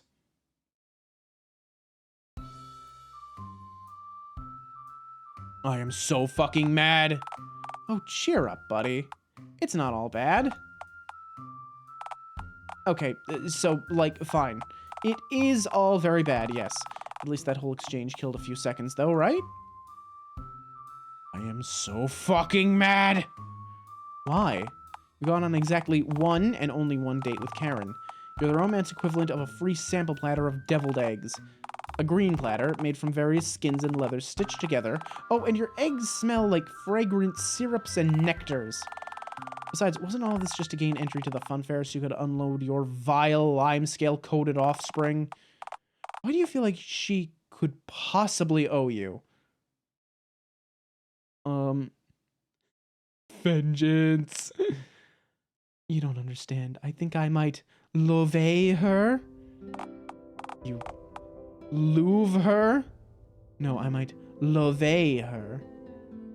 You know, tender feelings and shit. Like you only hear about in chocolate and the more sensual motor oil commercials. Oh, I see. A feeling, yes. I had no idea that you felt emotions other than craving, lust, and nectar. Nectar is an emotion? Well, you certainly seem to think it is. Speaking of. Aha! Me nectar! Oh, Alistair, I have to insist you don't do this. Fuck you, I do what I want. Nectar Supreme. Stop calling it that. If I want to think outside the box, this is how I'll do it. This won't end well. This will end well. All's well that ends well.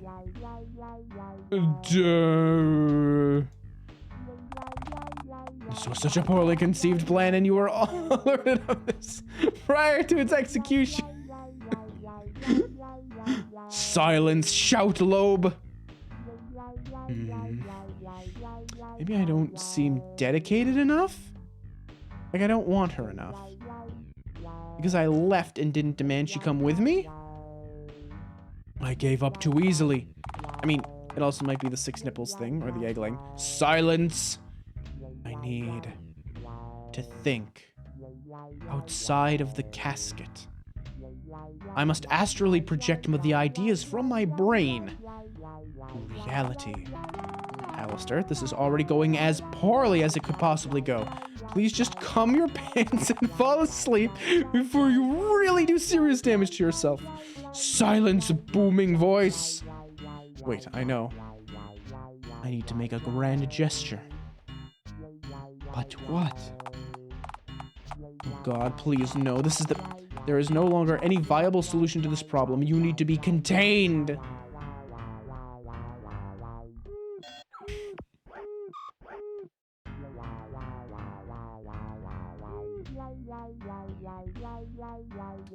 Let's see. Well, me being who I am, obviously I have to rob the bank as a display of bravado. What if? Hear me out. I just fucking robbed the bank. Sorry, I'm just stretching. Ooh. There we go. Yeah, don't do that. Poppycock, it'll work. How? In what way?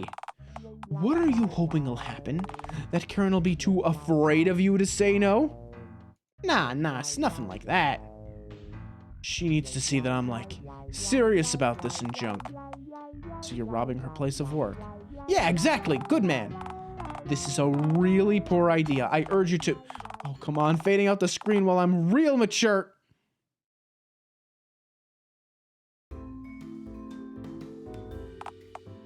So, you're really doing this, huh?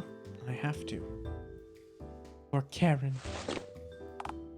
Well, I see you've got your little kit prepared. Care you discuss any of it? Sure. So, what's your strategy then? Strategy? What's your plan? I don't understand what you mean. See, this is already a worrying start. Okay, so you just charge right into the bank. Now what? I'll figure it out before I walk in. Sure you won't forget? Nah, of course not, Everybody get on the ground. This is a robbery. Move even an inch and I'll squirt.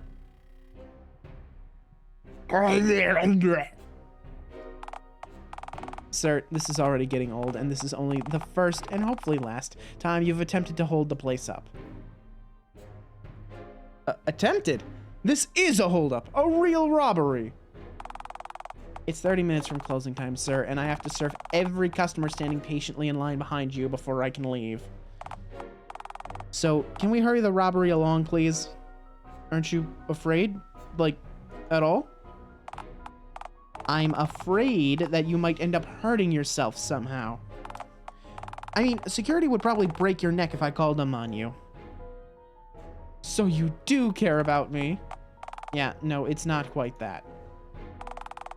More so that our janitor works really hard, you see?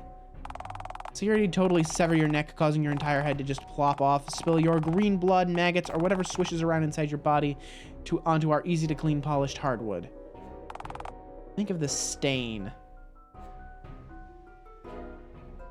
Nuh-uh. Look, I really don't want to be here after closing. So can you please hurry this along? This is serious, Karen. Well, so is my relaxation. I have a microwave dinner at home that's just 6.5 hours from reaching its best by date. How's that for serious? Oh shit, Karen, I had no idea. Look, how about this? I give you like $100 to go in a doggy bag, and then I'll like call the fuzz in the morning and have you arrested instantly. You get $100, 12 to 16 hours to go ham with it. I get to go home tonight to eat my microwave dinner.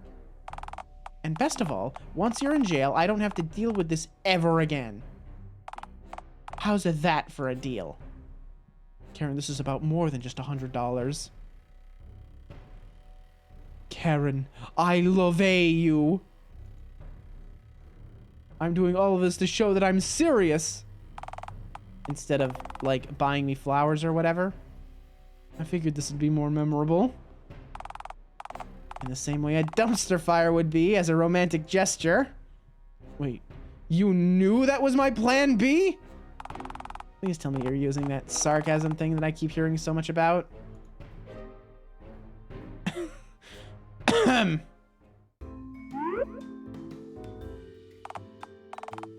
Hi, sorry to interrupt, but I couldn't help but notice that you're attempting to rob the place. It took me a moment, since you're so gosh darn awful at holding places up, evidently.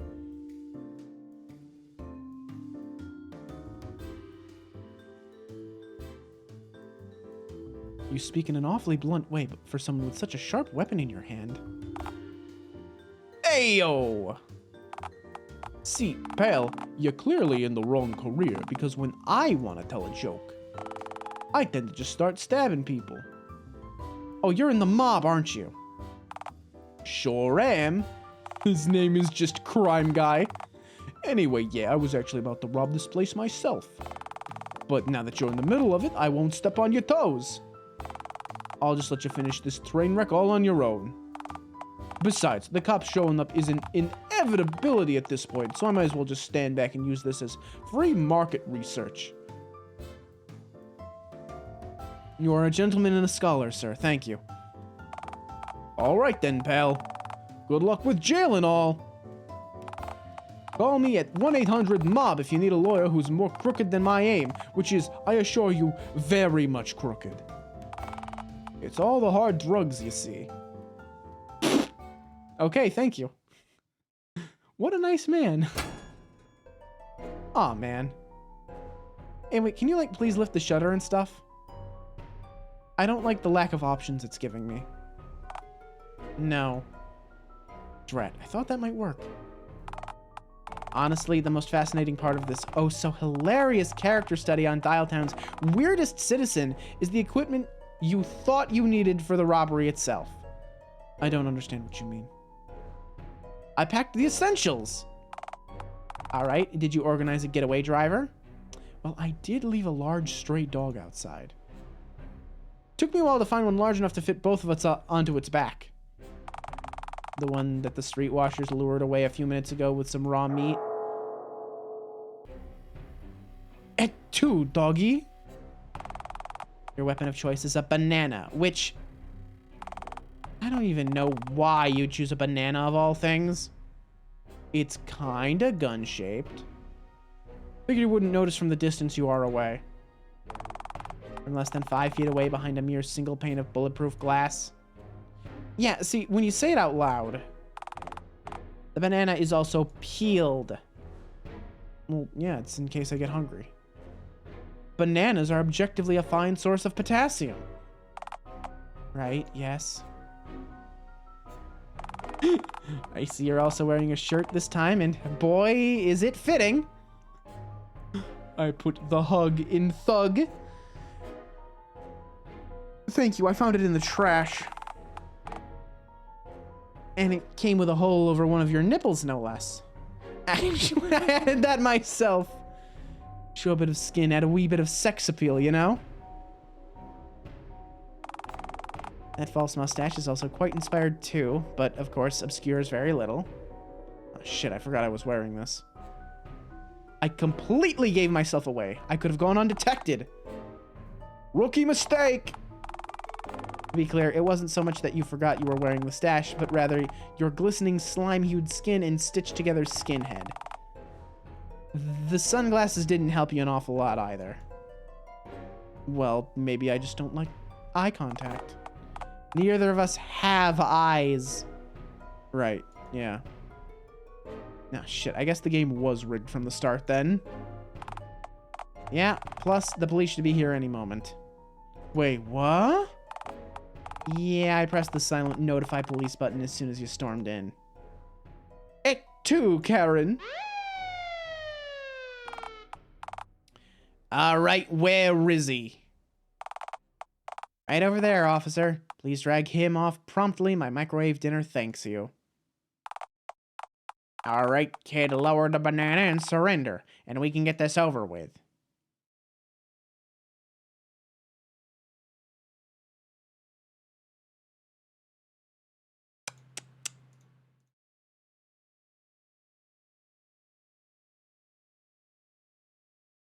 Or what? Huh? Huh? Execute him, Larry. Wow. Oh, God. Oh, God. Oh, fuck. They done shot me. Oh, I get it. That's my surname. That's one of those pun things that I've been hearing so much about. Karen! I've shit myself and I'm dying. See, that's just unfortunate. Karen! Karen!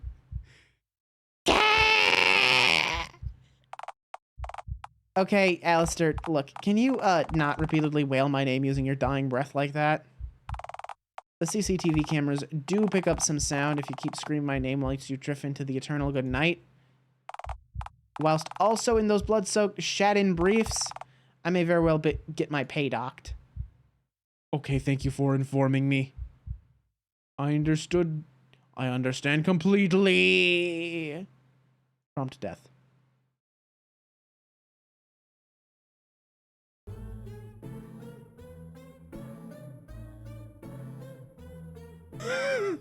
The ending where you get shot during a botched bank robbery, shit yourself, and die.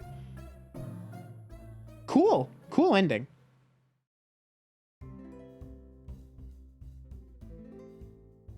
All right, let's try that. Let's try that one more time. Okay. Bye, Karen. Bye, mob guy.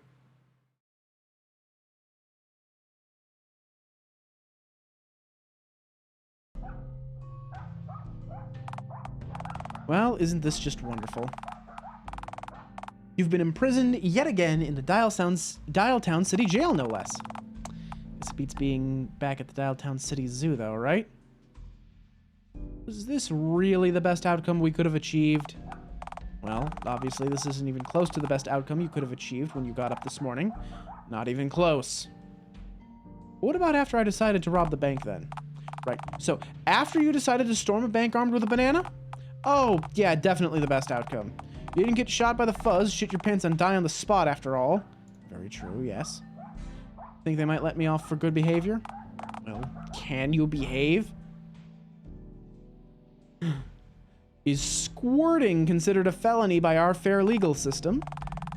If it is, you'd have gotten the death penalty by now. Come on, Alistair. Well, now that you're again in captivity, I guess I wanted to ask, do you have any regrets? I guess I regret not eating the banana before my arrest. Uh-huh. And why is that? Valuable source of potassium. That shit burns with a purple flame. Purple! Badass. Well, I guess you might as well just wail until someone comes to break you out. Good stuff. And now for a poem from yours truly. I am a creature. A feral creature from the wilderness. I am famous for my screech. Oh, so there you are. I had a feeling that the desolate wails I heard were coming from your cell. Plus, I had a feeling you'd be somewhere between the grains and oats specific offenses and ultra death row block of cells. Karen, you came. I tend to be punctual, yes. So, how's prison? It's like the zoo, but with varying amounts of crime and gorillas. So, does that mean more or less of each? Varying. Just varying. Also, fuck, no peanuts. That is a shame, yes. I truly feel in captivity now. Oh, it's not all bad. You had the chance to meet any other inmates yet? Not really. The dude in the cell next to mine keeps barking. Yeah, that's not a dude. That's just a dog. Pound's overcrowded. You might end up getting a pug cellmate soon. A pug? Really? See, it's not all bad. I came to see you after all. Why is that anyhow? You called the fuzz on me. Yeah, granted, I did call the cops on you, but that was nothing personal. DTCB policy and whatnot. So you don't hate me? Oh, no, I definitely despise you. Yes, which is exactly why I went out of my way to see you. How was that? Sarcasm. My, you've evolved! How long have I been here? Months? Years? Millennia? Like, 3 hours? Actually, I can use sarcasm just fine. I just don't tend to detect it from other people. Why did I just reveal one of my weaknesses to you? Maybe it means you trust me? Yeah, of course I trust you with all of my darkest secrets.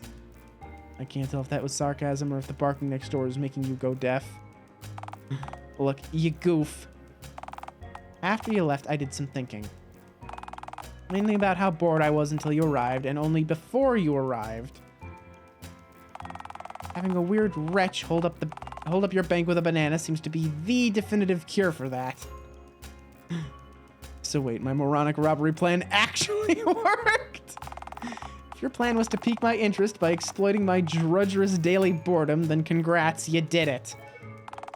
You are officially tolerable in small doses. Hey, I'll take it! Look, I do genuinely hate my job. Hey, same! You're unpredictable, and having you behind bars is actually not the worst thing that's ever happened, since I get to observe you without being in danger of losing my job, and without the risk of either of us sustaining massive injuries or trauma. So, you'll come visit me? That's the plan, yes. I'll visit on less eventful weekends, I suppose. Aw, yeah. But say, can I ask you one favor, though? Depends on what it is, but sure, shoot. Can you please occasionally check on my nest? My eggs, you see. That's the dirt mound you scurried over to after we rode the carousel, I take it. The very same mound, yes. Alright, I'll visit once a week. Make sure the mound's undisturbed, shoo away any mean-looking birds from the general vicinity of the nest, you name it. Aw, yeah! So everything worked out just fine in the end. Aside from me being locked up in prison, that is. Everything worked out just fine in the end, I say!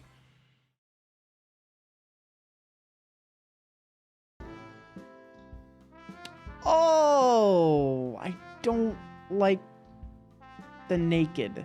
That bothers me. The ending where you go to jail, but Karen's kind of into it, so it's cool, I guess?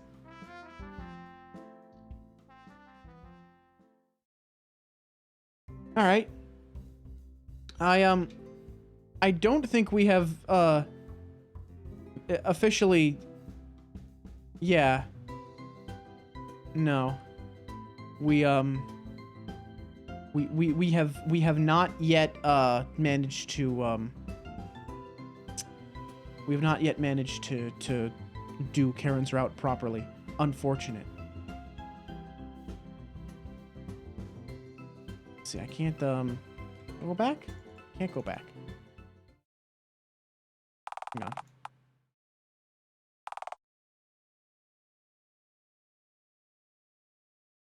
Give me a second. Hang on. I'll exit out of this at my earliest convenience. Alright, let's try that choice again. This one has a lot more branching paths than Randy. Then again, I think Karen actually has standards as opposed to Randy. Oh wait, not this one.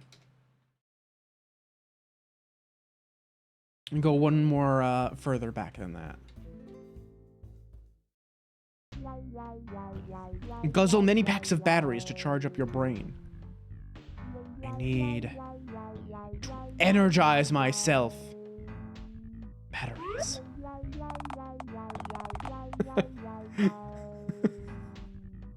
Alistair, what are you gonna do with those? Devour. It's just like the guy from the music video for Hey Kids. You ever see? Okay, if you've seen oh god, what's it called? Noragami. I believe it's Noragami. I think that's what it's called. Noragami. Right? This is, yes, it's an origami. The theme song, Hey Kids by the Oral Cigarettes. If you've never seen the music video that goes with it, there's a guy that just eats a bunch of batteries. Like he swallows that shit whole. Oh, come on, don't. 13.9 packs of batteries later.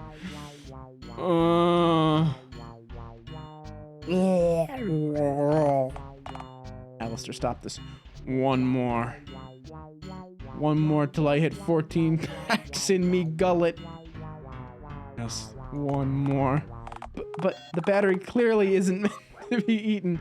I'm not chewing them, so it's good. I just need me electrolytes. Oh god, my stomach. This is AIDS, what's happening? Oh god, my wretched gut feels like it's liquidizing from within. You know, it probably is. Those batteries did all contain concentrated sulfuric acid. I doubt even your cryptid tum is really accustomed to consuming that. Oh god, oh fuck. I flew too close to the sun! 13 mere packs of these would have sufficed. Alright, I get it. You're dumb and you're dying, sure. Stop drawing this out. I've got places to be. Got a date with another disembodied thought being. She's an orb. Rawr. Maybe hell's absolute wretchedness is just overhyped as all hell. Get it? As all hell, I said. That's the batteries, you see. I am so wise.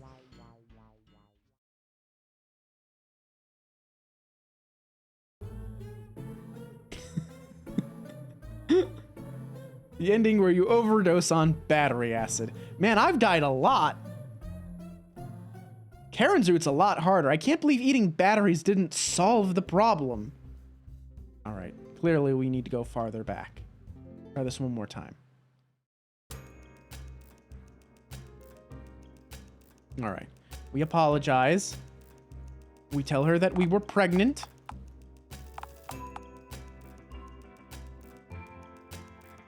Oh yikes, I see what you mean.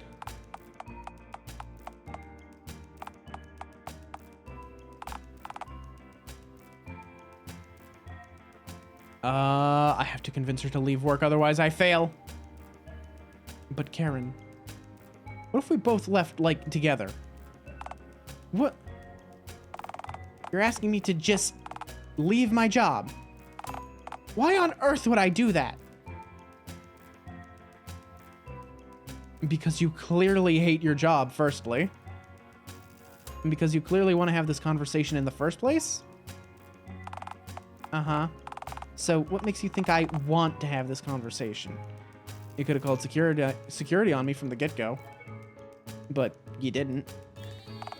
I mean... Come on, Karen. It'd be so easy. Just pack your shit and bail. You can just leave. You can just walk out. Work. School. Family gathering. Too fancy grocery store. If that shit sucks, hit the bricks. Work be damned. Go feral with me. You know what? Fine. You're right. I do hate my job. I do hate handling other people's sweaty, green, spendable paper all day. Fine. Go wait outside. I'll follow you out right after I explain to my boss that I'm leaving my post. Cowabunga! See you outside, girlfriend. Don't call me that. All right. Well, here we are. Right outdoors. Or rather, the street, just outside Dialtown's favorite institution of suited moneylenders. So how long do you think it'll take Karen to come out? I don't know. If I was Karen, I just wouldn't come out. She wouldn't do that. Would she? Almost definitely. Maybe. Yes, mayhaps. Shitballs. Oh, hey, there she is. Sorry, I probably kept you waiting a good 60 seconds. Don't apologize. Good things are worth waiting for. That is exactly what I say to artists when they're like, hey, I'm sorry I'm taking so long. No, take your time. Take your time. Art takes time. Do not force art. Good art is always worth waiting for. So is vital surgery, keep in mind, and vital surgery is hardly a trip to the fun fair. Can be if you put your mind to it. The survival odds are about the same anyway. You know, that's actually correct. Horrifying. Anyway, sorry for that minute wait, by the way. I had to hand in my resignation. I was like, what now? Well, you told me to grab my things and bail because I hated my job, so I did. Now, I'm no longer an employee of DTCB. See, no, what I meant was... I didn't mean leave your... Are you seriously about to tell me that I quit my full-time job because of a communication error? Chop an onion like an apple. Oh. Oh, Christ.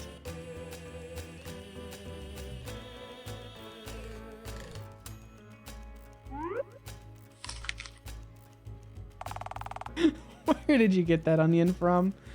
It's my cringe onion. I bite into it to relieve dramatic tension. I am 100% more tense thanks to you doing that. Well, yeah, the onion doesn't erase tension, but merely passes it on to another person. The onion did its job. Right, yes. Anyway, you sure typed up that resignation quick. Yeah, I had it practically rehearsed. This is the sort of thing I'd normally just fantasize about obsessively. Want to see it? Are we torturing Karen? We are dating Karen! So yes, it's the same thing. I'd love to see you pass a warm sheet from your printer mouth. Okay, see, that is the one thing you could have said to ensure that I don't show you my resignation letter. Oh, come on, please. All right. But if you look like you're enjoying this too much halfway through, and I get uncomfortable, the page is sliding right back in.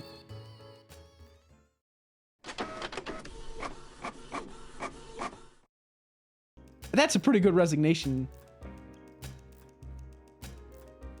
That was paper.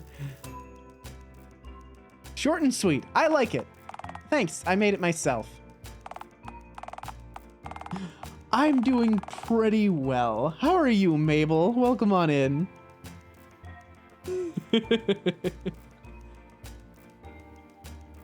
Well, whatever the case is, I'm now unemployed and free to do whatever it was that you wanted to do today. Right, so like, what was that anyway? Oh, right? Damn it, Alistair. Karen just quit her job because she thought you had a plan for something fun for you two to do together. What to do? I need to improvise. If I could do that, I wouldn't have asked Karen back out at all. One idea is all you need. Just enough to buy you time. So, where are we going and what are we doing? Tent! Tent? My tent. Away, go now, to tent! Oh dear.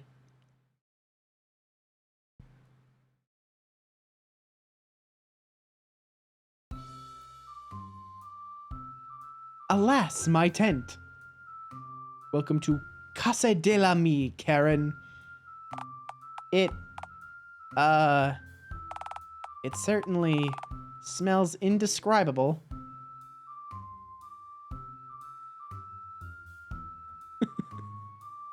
Thanks! The main reason for that is because I live here. I guess that explains exactly what the smell's comprised of.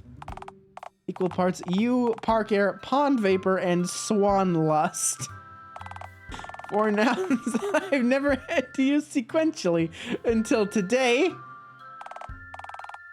This is such a gremlin tent. It sure is. It's because I live here. I'm a little goblin man. Forgive me if this comes off as rude, but have you ever cleaned this tent? Gonna lurk in a few to do some stuff. Oh, nice, nice. Busy day today. I should do some stuff at some point. I should do a little bit of cleaning. Yeah, I should probably do a little bit of cleaning. Maybe later. Well, have you? Have I ever cleaned this tent? Yes? No, obviously not, since it's the first time I can recall ever seeing it. And yet the world expects so much of Alistair. Clean your room, Alistair. No. This is just me arguing with Mabel now. That's just what this is. I mean, well, I used to get kids in from the local playground to help me clean me lair. Before I got arrested for child abduction, that is. And yet, here you are, still out amongst the well-adjusted citizens of society. But I didn't abduct those kids. It was all a... They followed me willingly when I pranced off playing a dashing kazoo solo. The jovial music clouded their judgment, and they followed me of their own accord. My state-appointed lawyer managed to get those charges dismissed. So I'm Peter Piper? Or Peter Piper, no, Peter Piper picked a peck of pickled peppers. Who am I thinking of? Just the Piper. Like, you have to pay the piper, otherwise he plays his pipe, and he abducts your children with the sound of pipe music. That's the Piper I'm thinking of. The Pied Piper, that's it, thank you.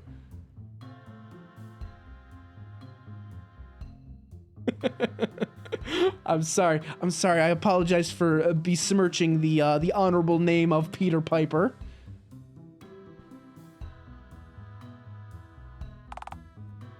Uh-huh. Then I got startled and kind of sprayed all over the jury. Bad move, by the way, or so I was told after. Yeah, generally not a good look. So the judge charged me with 8 accounts of child labor law violations. Now I can't legally get too close to kids because I'm such a feral entrepreneur. Such is the life of Alistair. Okay, since leaving the bank, I've learned that you live in a damp, biohazardous tent, and that you've blatantly spat in the face of child labor laws.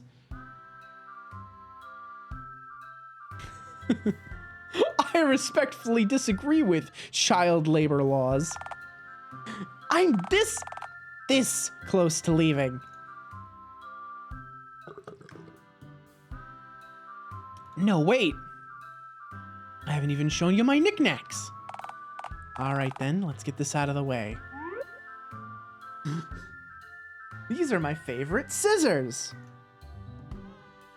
I use them for miscellaneous cutting and dicing. Is that... That looks like blood on the blades. It's strawberry jam. I also use this baby for making sandwiches. Why not just use a knife? The courts deem me unsafe around exposed blades on my own.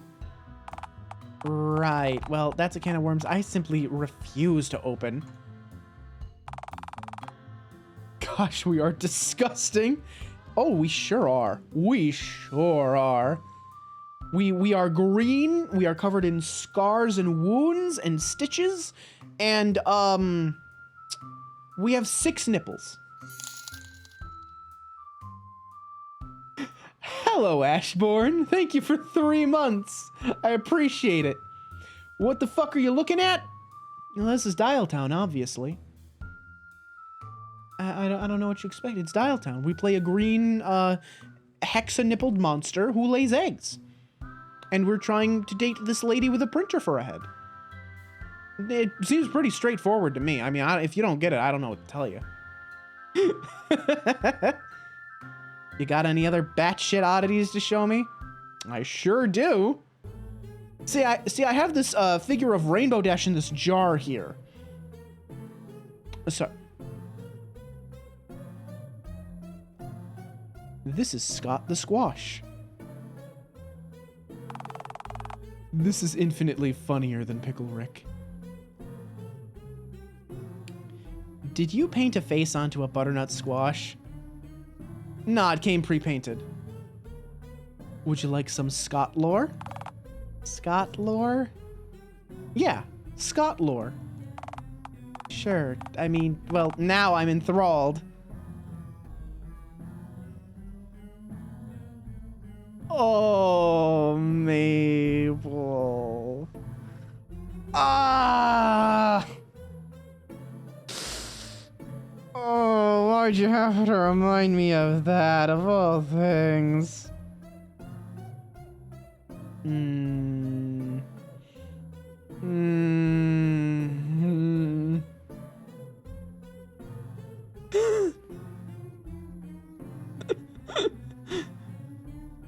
You know what? You're right. I put down the bet of jar. Mabel, I will raise you sewn into her. And I just fold, like, instantly. Fold. Nope. I'm done. Not worth it. Throwing my hand in. That's it. We're good. We're moving on. We're moving on now. Oh, good lord.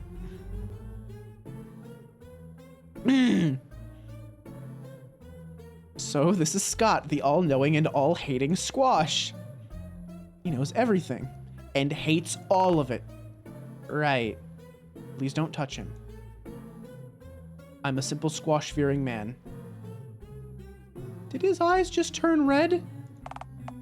Well, he's the most terrifying vegetable I may have seen to date.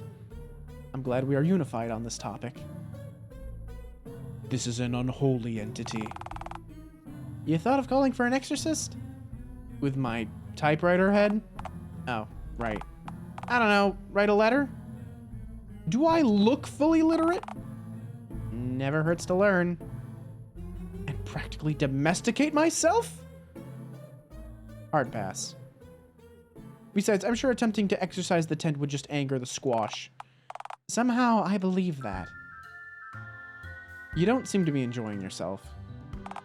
No, see, this is all very amusing, but now the squash is giving off ominous, malevolent vibes, like it doesn't want me here. Perhaps we should have left this place alone. Can we maybe ditch the squash and continue this discussion at another location? Okay, good point. We can go somewhere else. Like? Well, we could always go to... My place is off the table. What? Don't ask. Just make another suggestion, please. How about the zoo? Zoo. There we go. It's been ages since I've been there. Oh, right, me too. Not as a civilian, anyway. Did you work there? I was one of the acts. What? Were you one of the exhibits? Come on, let's just go, eh?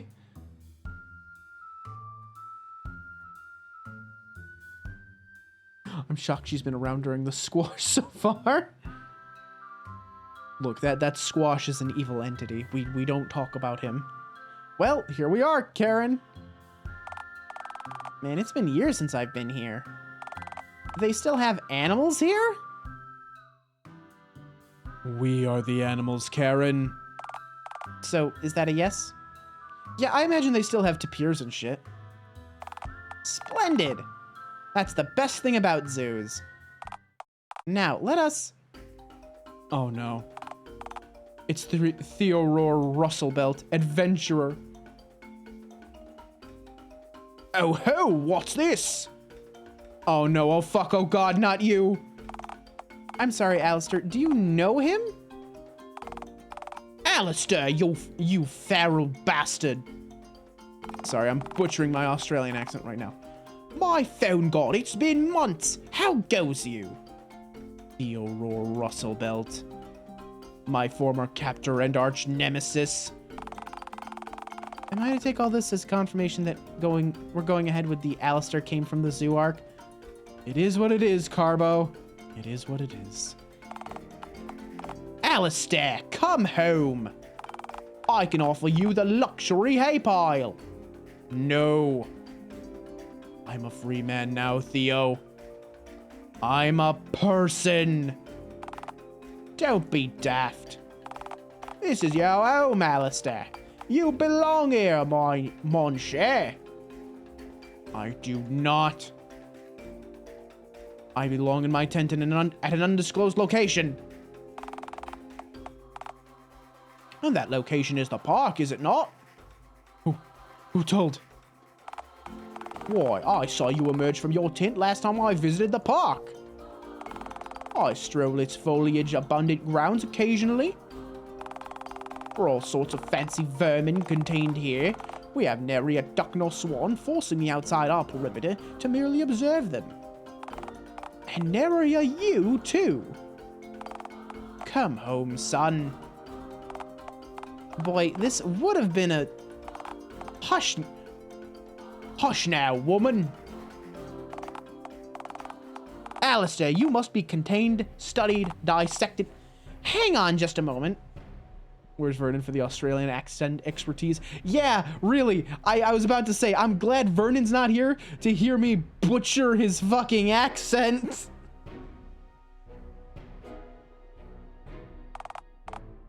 Hush now, woman? Oh, now, don't be hysterical. It's just a... I'm not letting anyone dissect my boyfriend, except for, like, maybe myself if this date doesn't get substantially better. Aw, thanks, Wait. I didn't mean a literal dissection, my dear, just a figurative one. Promptly followed by a literal dissection, should the aforementioned dissection fail to identify the source of this specimen's peculiarity. Leave my boyfriend alone, safari creep. He's mine. All right, but should you change your mind, come to me before visiting the pound. Unlike the pound, I can offer you $10 for dropping him off here. And there's an extra $5 in it for you if you can knock him out with cough syrup beforehand. And make the transition that much less violent. Pass. Hard pass. Yandere Karen? You know, I think so. I think that's a very real possibility. Come on, Alistair. Let's just go look at some funky animals. Think this place has any horses? Well, no. Only the most depraved specimens are housed here. But I have the next best thing. Behold, the immortal striped horse. Zebra ham. Horses stripus. Yanderen. Also, yes, she's a horse girl. I can... Wait a minute. I can see the fucking lorem ipsum in there. You thought you could sneak lorem ipsum past me? You sneaky little shits? Not a chance. Also, I love that they have engine heads. They're hardly immortal. No, not even slightly. But they do have stripes. Horsey. I mean, yeah, cool. Say, do horses and zebras both have engines for heads? Yeah, but zebras have striped engines. That's it? That's kind of lazy. The Ringbull says that Phone God was hungover when he created the zebra. Hence, striped horse. Yeah, but are the stripes the only difference? That is the definition of a zebra, yes. Whack. Oh, wait, don't zebras have offload engines, actually? They do? Why's that? Well, the African savanna tends to not have many roads, so I guess they'd have to be off-roaders. Ah, yes. To the next animal! Yes.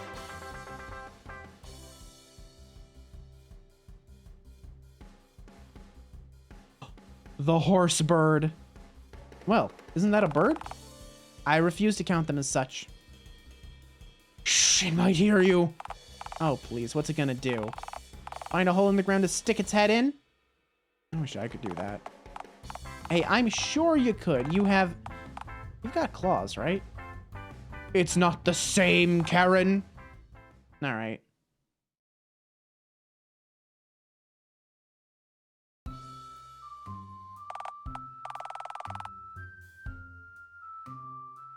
Let's see. Close till further notice. Oh, right, because the mob stole a tiger. Green one, come home. All right, have a good lurk, Mabel. Take care. All right, I'm getting tired of all these kooky critters. We can pass one more enclosure on the way back, and then I'm done. Well, we can't pass the gorilla enclosure. And why not? Unfinished business. Well, the area to the right is blocked off because of the tiger escape. So you want to just leave without seeing a third critter? Wait a moment. Is that... I think my favorite exhibit is on its way right now. I don't understand. Behold! My elongated, blotchy-coated maiden. I'm sorry? That's a giraffe. Isn't she beautiful, Karen? She's long and weird looking. Besides, how do you know it's a she? Oh, it's a mystery. I mean, it's not like I lived at this very zoo or anything. You and Theodore explicitly told me that you did... Is this some kind of wind-up? Some sort of sick... Shh. It's giraffe time, Karen. Hey, you girl. Don't listen to that nasty woman. You're beautiful as you are. Fuck yeah, that's the good noise. No. No. I'm not letting this long-necked bitch steal you away from me. Oh, she is yandere. Okay, cool. Relax, Karen. Giraffe, girlfriend. You can have both. The Holy Ring Bull says so. Not if I have anything to say about it. Not if I have anything to say about it. Giraffe polygamy. I believe you have a choice to make. Come on, Karen, you ultimatum-issuing wench. Don't make me... It's me or the giraffe.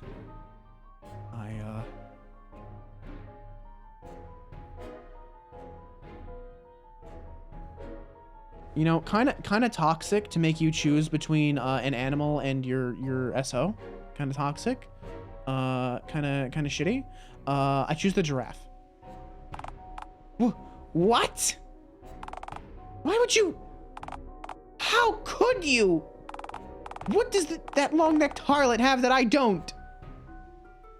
Karen, have you ever...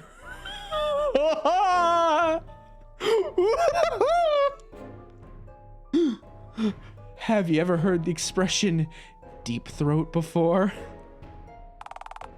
Its head is a ladder, you idiot! It doesn't even have a mouth! That's simply not possible in the slightest! Not with that attitude, Karen. I can't take another moment of this. If you love that giraffe so much, then why don't you just marry it?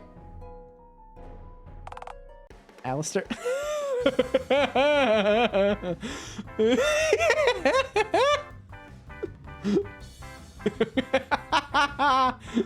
Let's go! Good ending!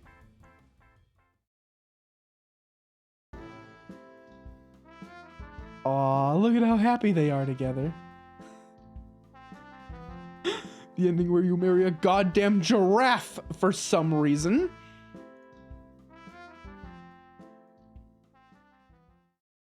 Good ending. That's a good ending. All right, fine. I guess we can choose Karen. Then say it. Well, I just got the ending where I marry a giraffe. Welcome back in. Glad to see you again, STT. You're making this extremely difficult, Karen. Alistair? Oh, all right.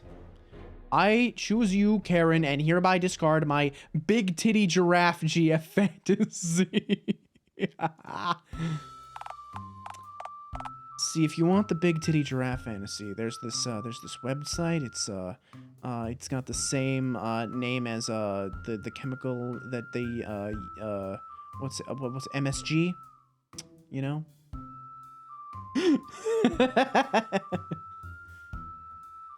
You know what? You're absolutely right, STT. Absolutely right.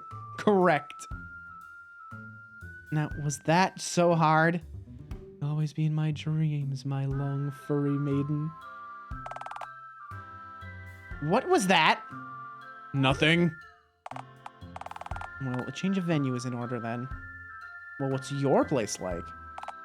Oh, it's... No, I don't think... What, you think I'll spray up the place?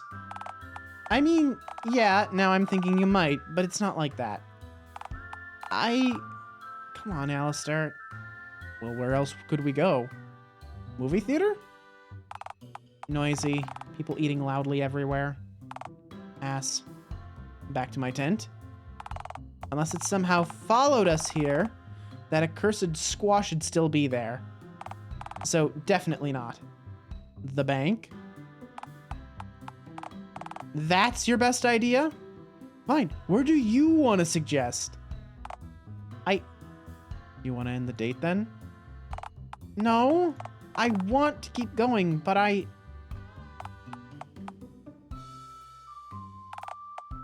Fine, I guess we can go back to mine.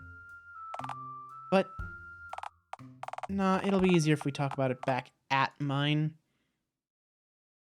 Hmm?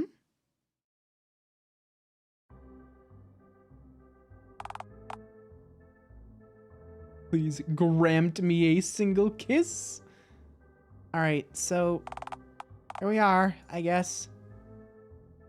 My, a doorway. How scandalous!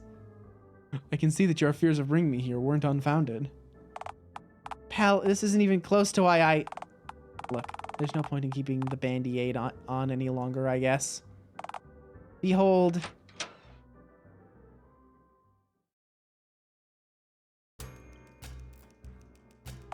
Horses!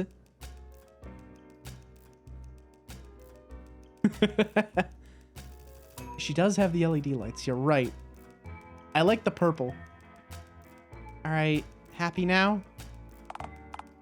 Yep, this is my place. Go ahead, wallow in how secretly abnormal I am. Horse. Horse! Horse!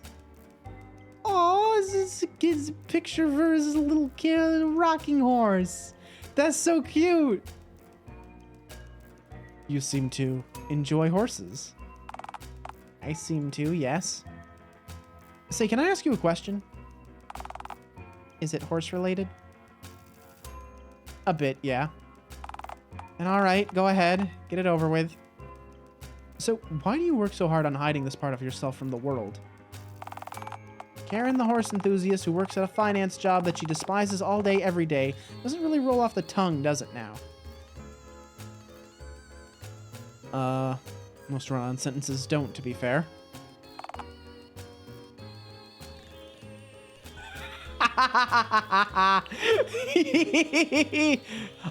Well, you know, here's the thing, fangirl. You're right. You're right. You're absolutely right. She absolutely does.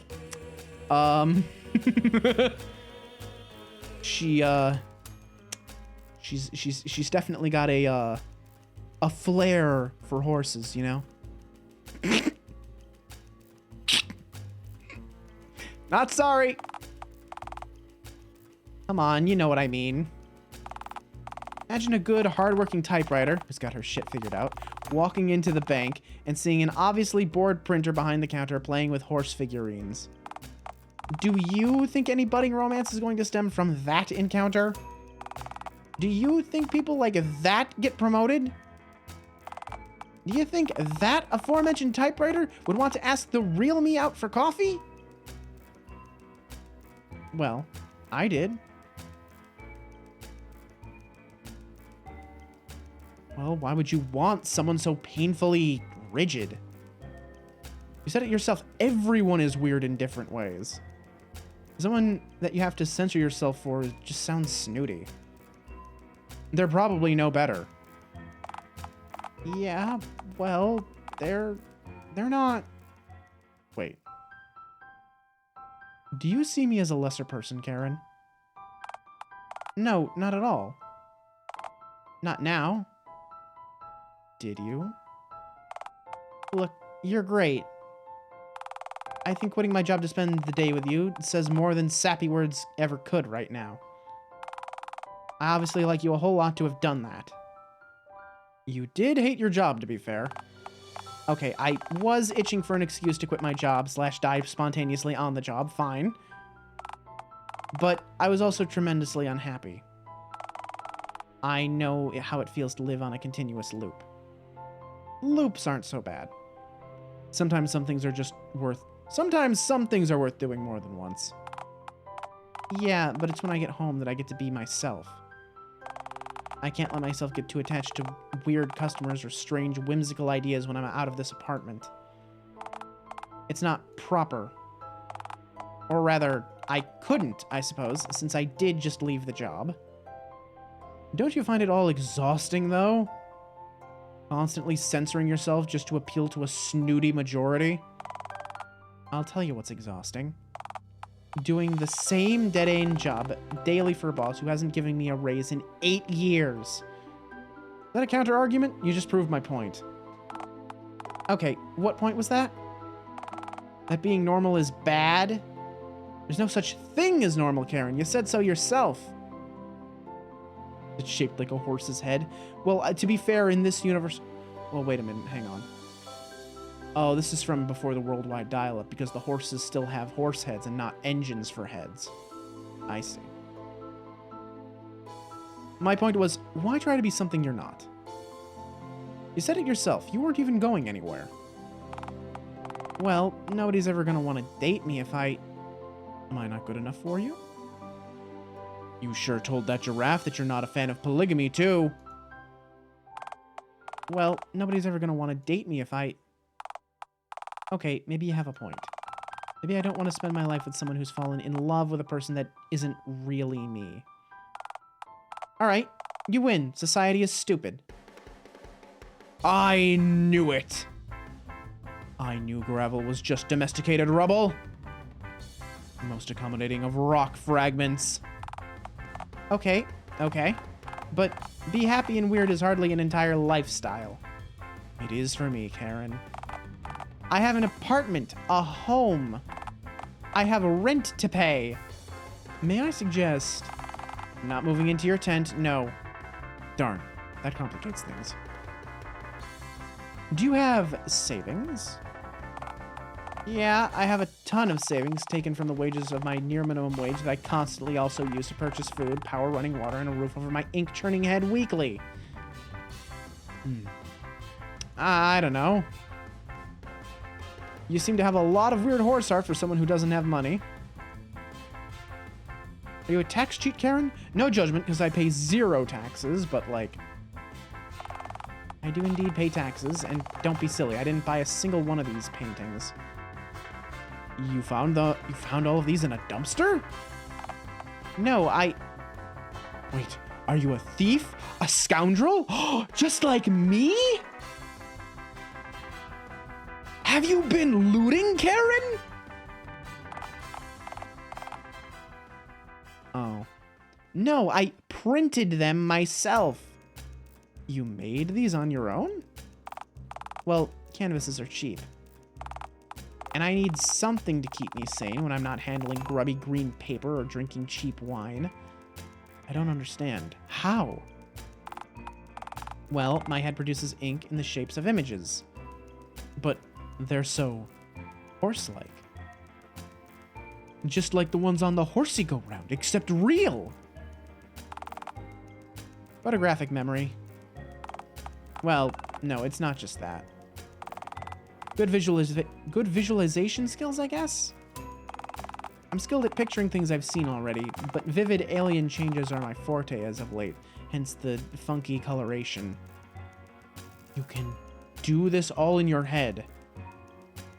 And you were working for near minimum wage for 8 years? Well, that's life. Plenty of folks who are more qualified, skilled than me have worse lives. You have to take what's given to you. That's a horrible life philosophy. You have untapped talent and you think mediocrity is all you deserve? not a case of what you deserve and what you don't. It's about what you get. Karen. You have to take your happiness into your own hands. What, and you think you're happy? Living in a tent at the park, drifting around like a plastic bag? Like a plastic bag, like a plastic bag.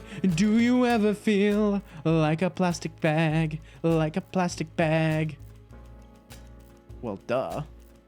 No gods, no masters, no taxes. That's my motto. Karen, this art may be weird, sure, but it's gotta have an audience somewhere. Same goes for you, too. Yeah, well, who on earth would spend actual hard-earned cash on such a strange and whimsical product? Do you like having enough money to pay your rent, Karen? It's one of my special interests, yes. Then you gotta try something. Plus, do you have any better ideas? Phone, goddammit! Aha! We must go where any self-respecting undiscovered artist would. The street corner. Cheap wine alcoholic. Yeah, just a little bit. Come on, Alistair. Let's just go home. Nonsense, my ink-churning maiden. We've only been here for an hour. During which only one person stopped just to gaze at the canvas and wistfully ask if we knew a good horse dentist. In fairness, you somehow did. I hate that I did, yes. Plus, that dude did seem nice. He attacked you with a trowel when you asked him how he was. Said, how I am is my business. In fairness, I'm a literal monster. I do tend to forget. You do tend to forget that. Wait, I missed that. What was that? Hang on. Go back. Go back. How do I... I forget there was a button for this.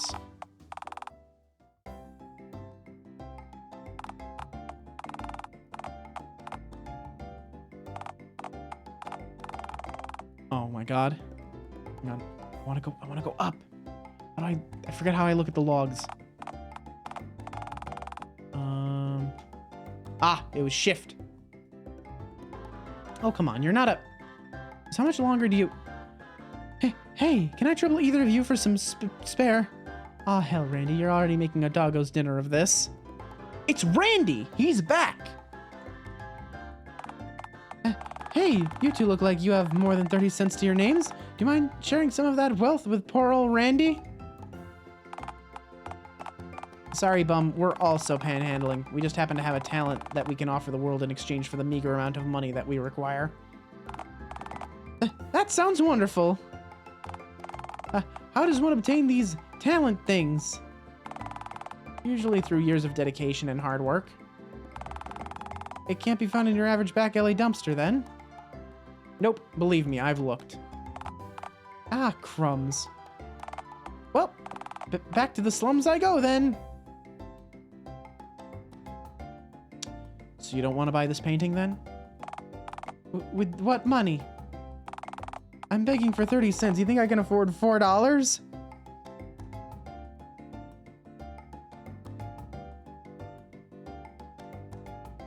Go on, it might spruce up your house, lift you out of poverty. I live in a dumpster. Go on, it might spruce up your dumpster, lift you out of poverty. I'm afraid I don't have $4. I'm sorry. It's okay. Bitch. Now go. Be gone, smelly beggar. All right, can do, but please don't hurt me. Yeah, Randy has made a lot of cameos. He made a cameo in the one where I date a sock. You know, you really shouldn't be so mean to the less fortunate. I live in a tent, so I'm sure he's more fortunate than I. Plus, you don't see me shamefully begging around town. Weren't you begging for literally anyone to take you to the fun fair yesterday? I had nothing to lose but my pride. Right. Ooh. hello, who's this? I like the aesthetic. That's a sexy typewriter head. What are those characters? Greek?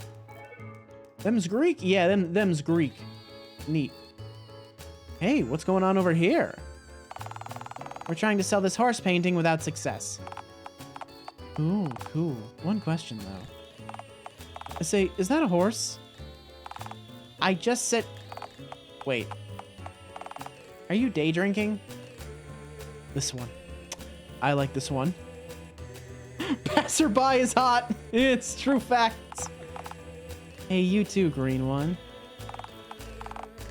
Say, you free to... He's mine. Back off. Aw, bummer.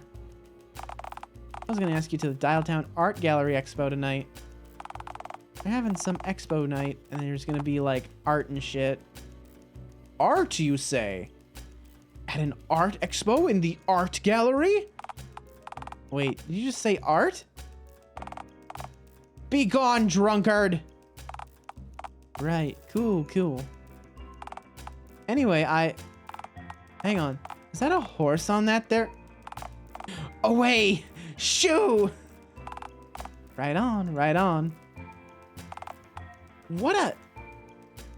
Well, someone sure has a jealous spark, don't they? Shut up. That means you care about me. You loser with your feelings. No, let's just drop it, okay? On an unrelated note. By the way, that is just slightly how dating me would be like. You tell me that you care about me, I'm like, haha, you have feelings for me. What a nerd. And then I would tell you I love you. That's how dating me would go.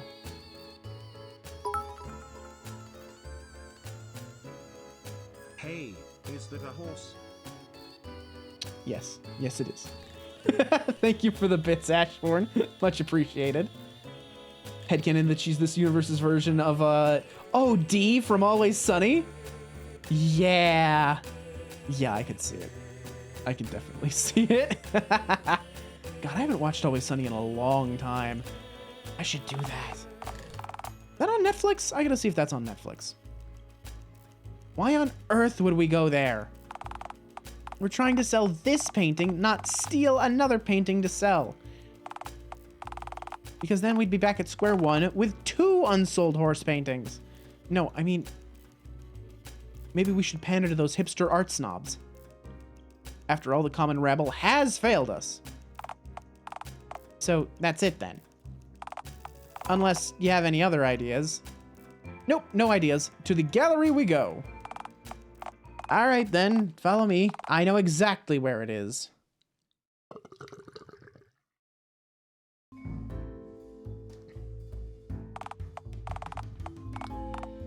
Now this is art. Society. Truly.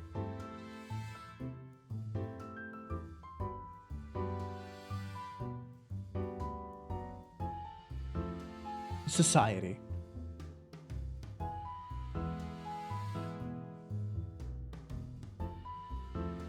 Well, as it would turn out, I had no clue where this place was. But, regardless, here we are. In only 2 hours, no less.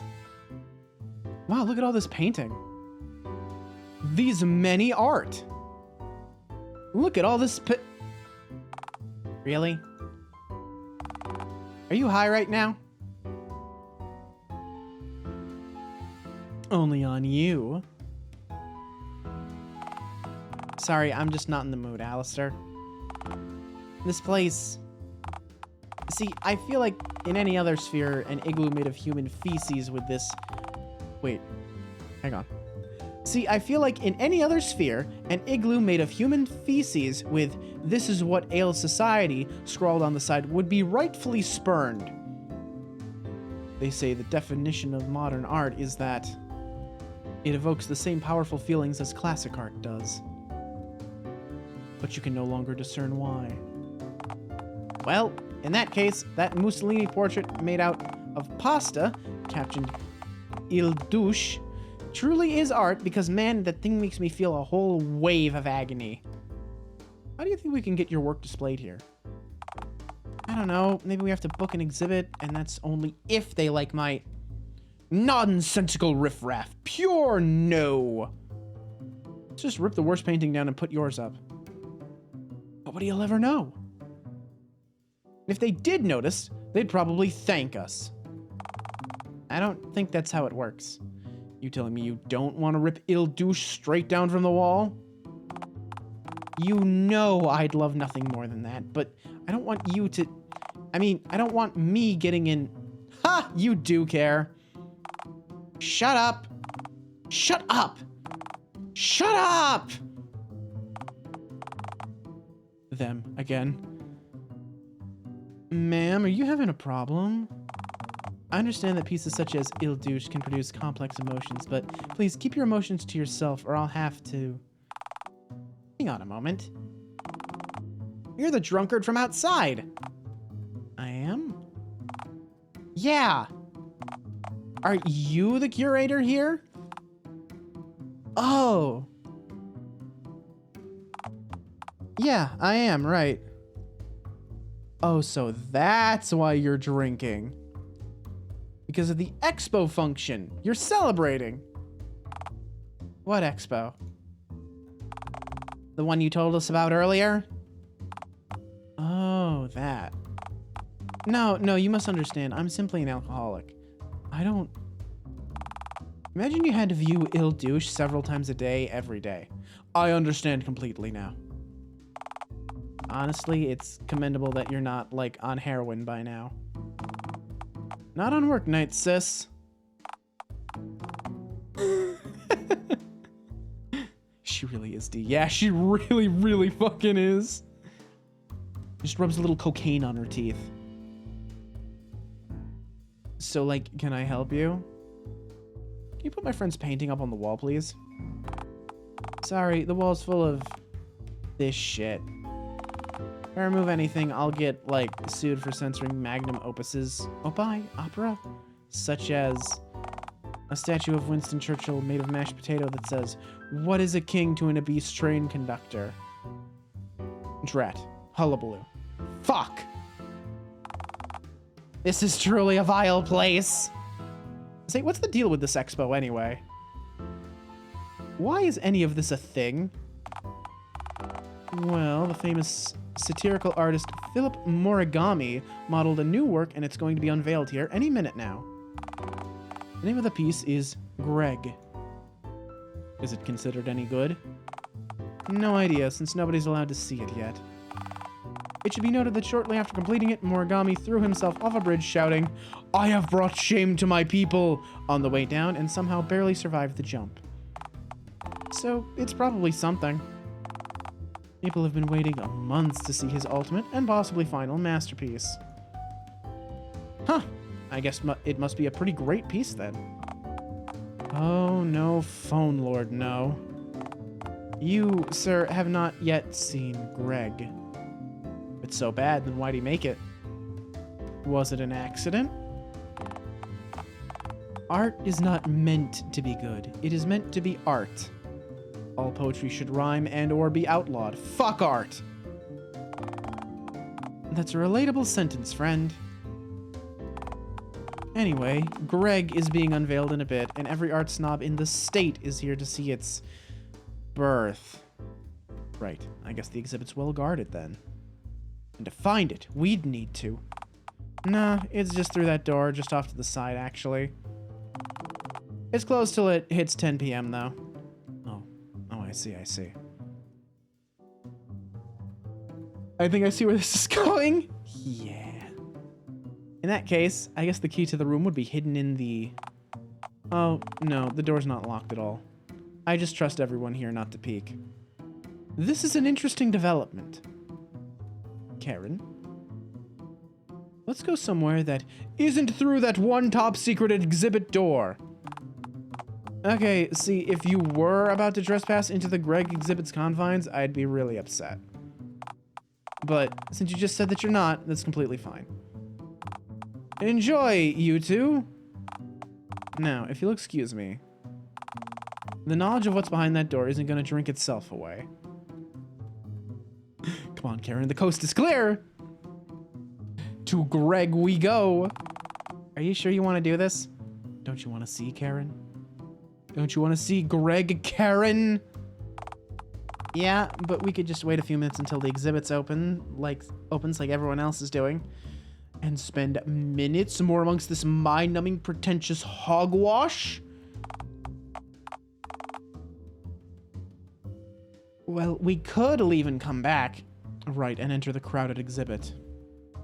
The noisy crowded exhibit. So my choice is to either sneak in with you illegally, or to simply not gaze upon whatever the hell this sculpture could be. Essentially, yeah, that's your exact choice. Okay, fuck it. Let's just do this quickly. Besides, I don't want to spend too long in that room with how accursed this whole exhibit sounds. Oh, come on, I'm sure it couldn't be that.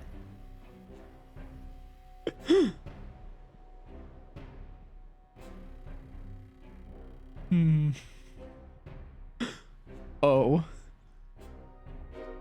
Oh no, this is... The cactus. The vapid commentary. The pretentiousness. This is the worst thing I've ever seen. Alistair, are you... Aaron. I can't. It's garish. It's foul. It's... Greg. Wait. I can replace this with better art. Hang on. Give me a second. I will make this better. Images. Hang on.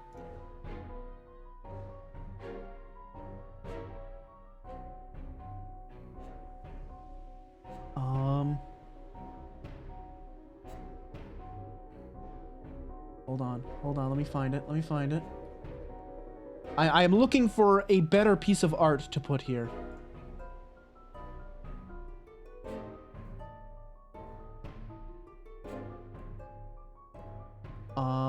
Let me see if this works. We'll find out. We'll find out together, all right? Hang on. And in the time it takes Alistair to get better art, it might already have been off screen if he kept going. Shut up. I'm going to make this a better an art exhibit, okay? We're improving it. It's going to be worth it. It'll be worth it. Thank you for the bits, though, but also fuck you. Hang on.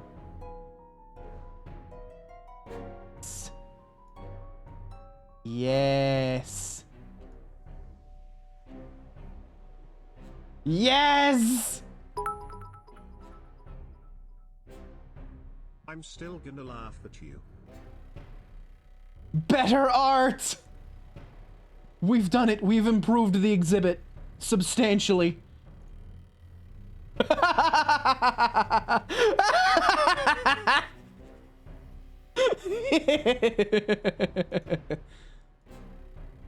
It had to be done.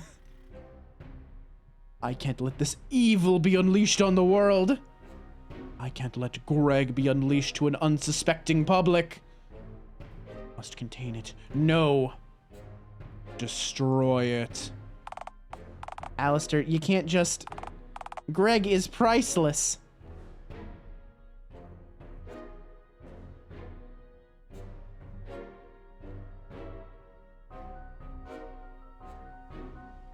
Me no care.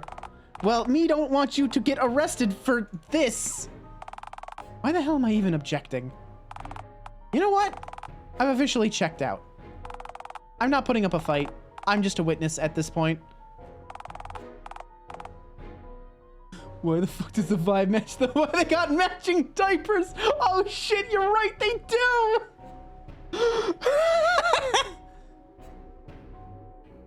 Oh Christ. See, I told you I was onto something. These are like the same fucking vibe. The same vibe. One inspired the other. Borderline accomplice, legally, perhaps. Charles Daring would have wanted this. It's survival of the fittest. Evolution. By wiping out this weak satirical art piece, I strengthen the herd and achieve a passive stat boost from my lord, Charles Just get it over with before someone...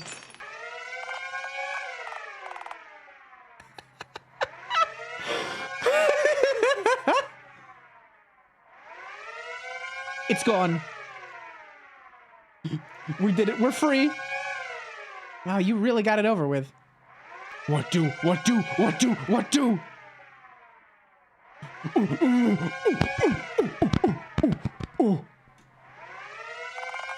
We've got to run or... Hold on. There we go. It's like it never even... Hey, the alarm went off. Who moved the fucking... Oh, hey. Is that a horse? It sure is. Yes, person we're just meeting for the first time now. Nice horsey. Wait, why did I come in here again? Say, what's all the... Oh, hey, horse painting. Nice. Guess the Morigami exhibit got moved. Oh, fuck, Morigami. Is that a horse? Is this working? Why is this working? Don't question it, Karen. Just run with it. Yes! Why is there rubble all over the room? Who cares? Just scoop it up and toss it in the trash can.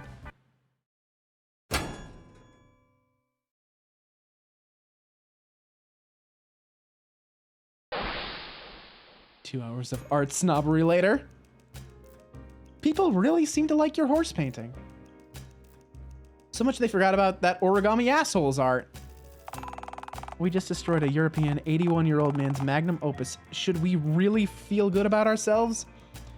I appease Charles Daring's ghostly spirit. I might have saved all of humanity for all we know. Yeah, well, I just spoke to the curator. Oh?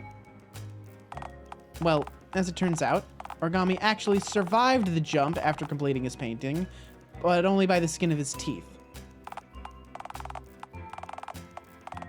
Oh, I didn't even... Oh. Horrific.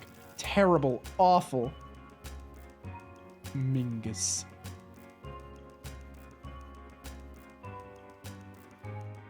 But, as of the last few hours, has taken violently ill and is now back in hospital.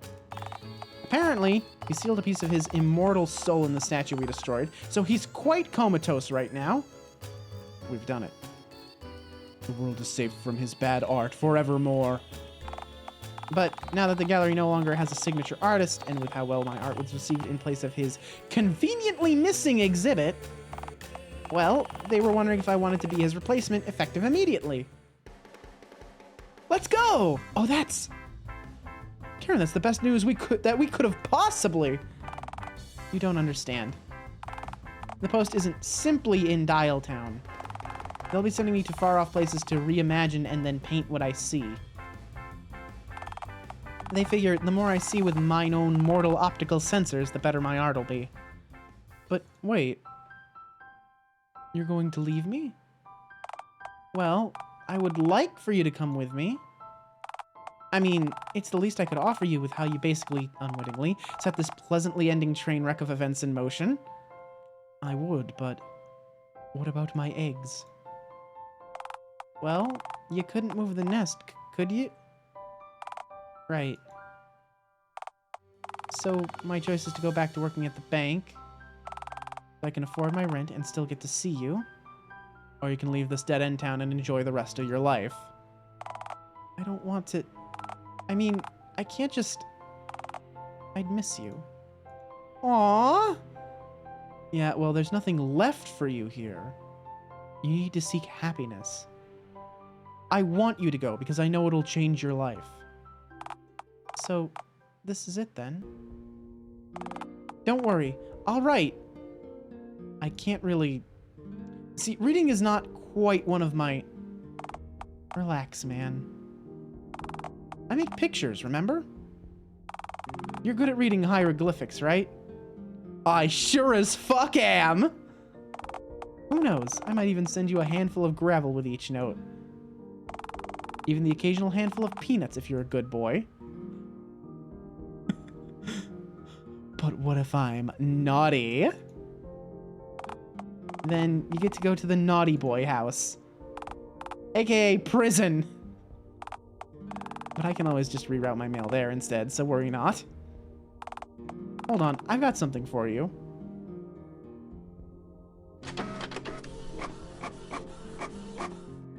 Aww. Man. Who would have thought that the good ending for this route would be so bittersweet? What? Wait. What? What route? Never mind. You see this as the good ending because my life is better than ever before, don't you? Right. Exactly that. Yeah.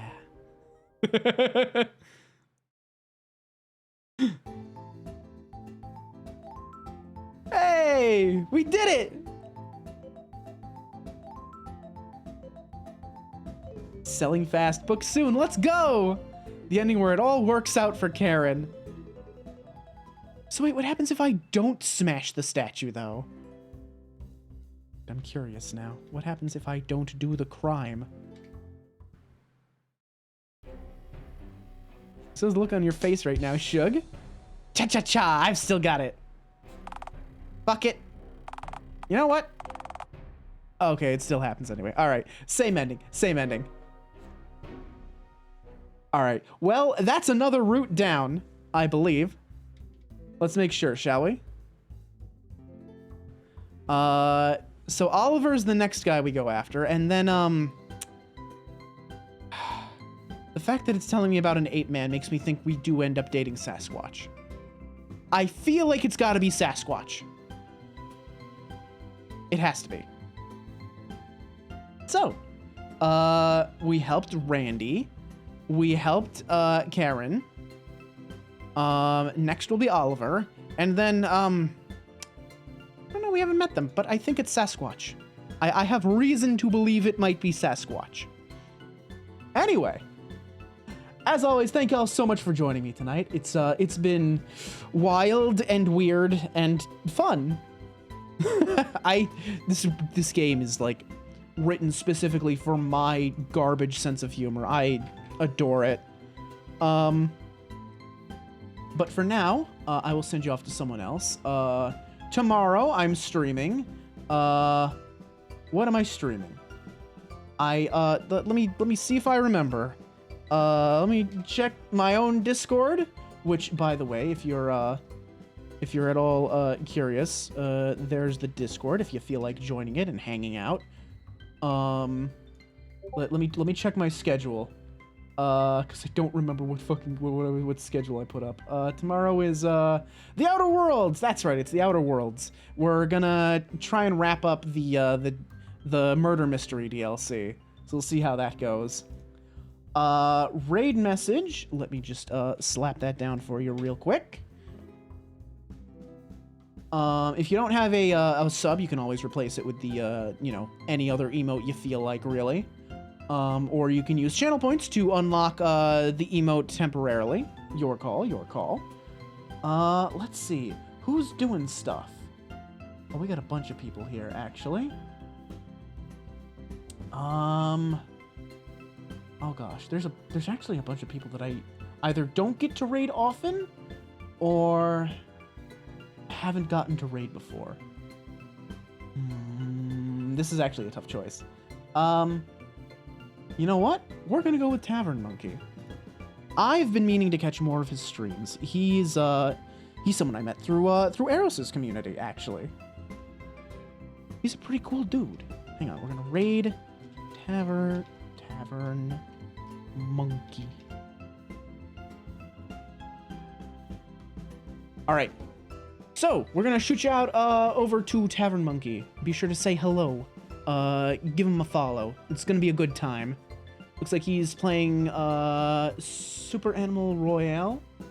I've heard of Super Animal Royale, and I've never actually seen it. I assume it's a battle royale game. Playing it with chat though, so if you want to join in, it sounds like you could join in. I need to eat dinner, so I probably won't be able to. But anyway, Outer Worlds tomorrow. Monday, I don't know what's going on. You know what? I know what I'm doing Monday. Monday, I'm going to play Cult of the Lamb. The Cult of the Lamb demo, because that came out, and I'm very excited for Cult of the Lamb, which is coming out in August. I'm so fucking hyped for that. So excited. And then, yeah, we'll play more Dialtown, maybe more Outer Worlds next week. And if I feel like it, I'll stream some Dragon Song Prog for y'all, if you feel like seeing that. We're almost at intermission. We're very close to getting Phase 4 down. So, again, links are down below. Remember, the best way to help small creators grow is to share our content with anyone you think might enjoy it. It's the only way you grow on Twitch, really. So that's much appreciated if you're willing to do that for me. Anyway, I will see y'all later. Take care of yourselves, and peace. I'll see you next time.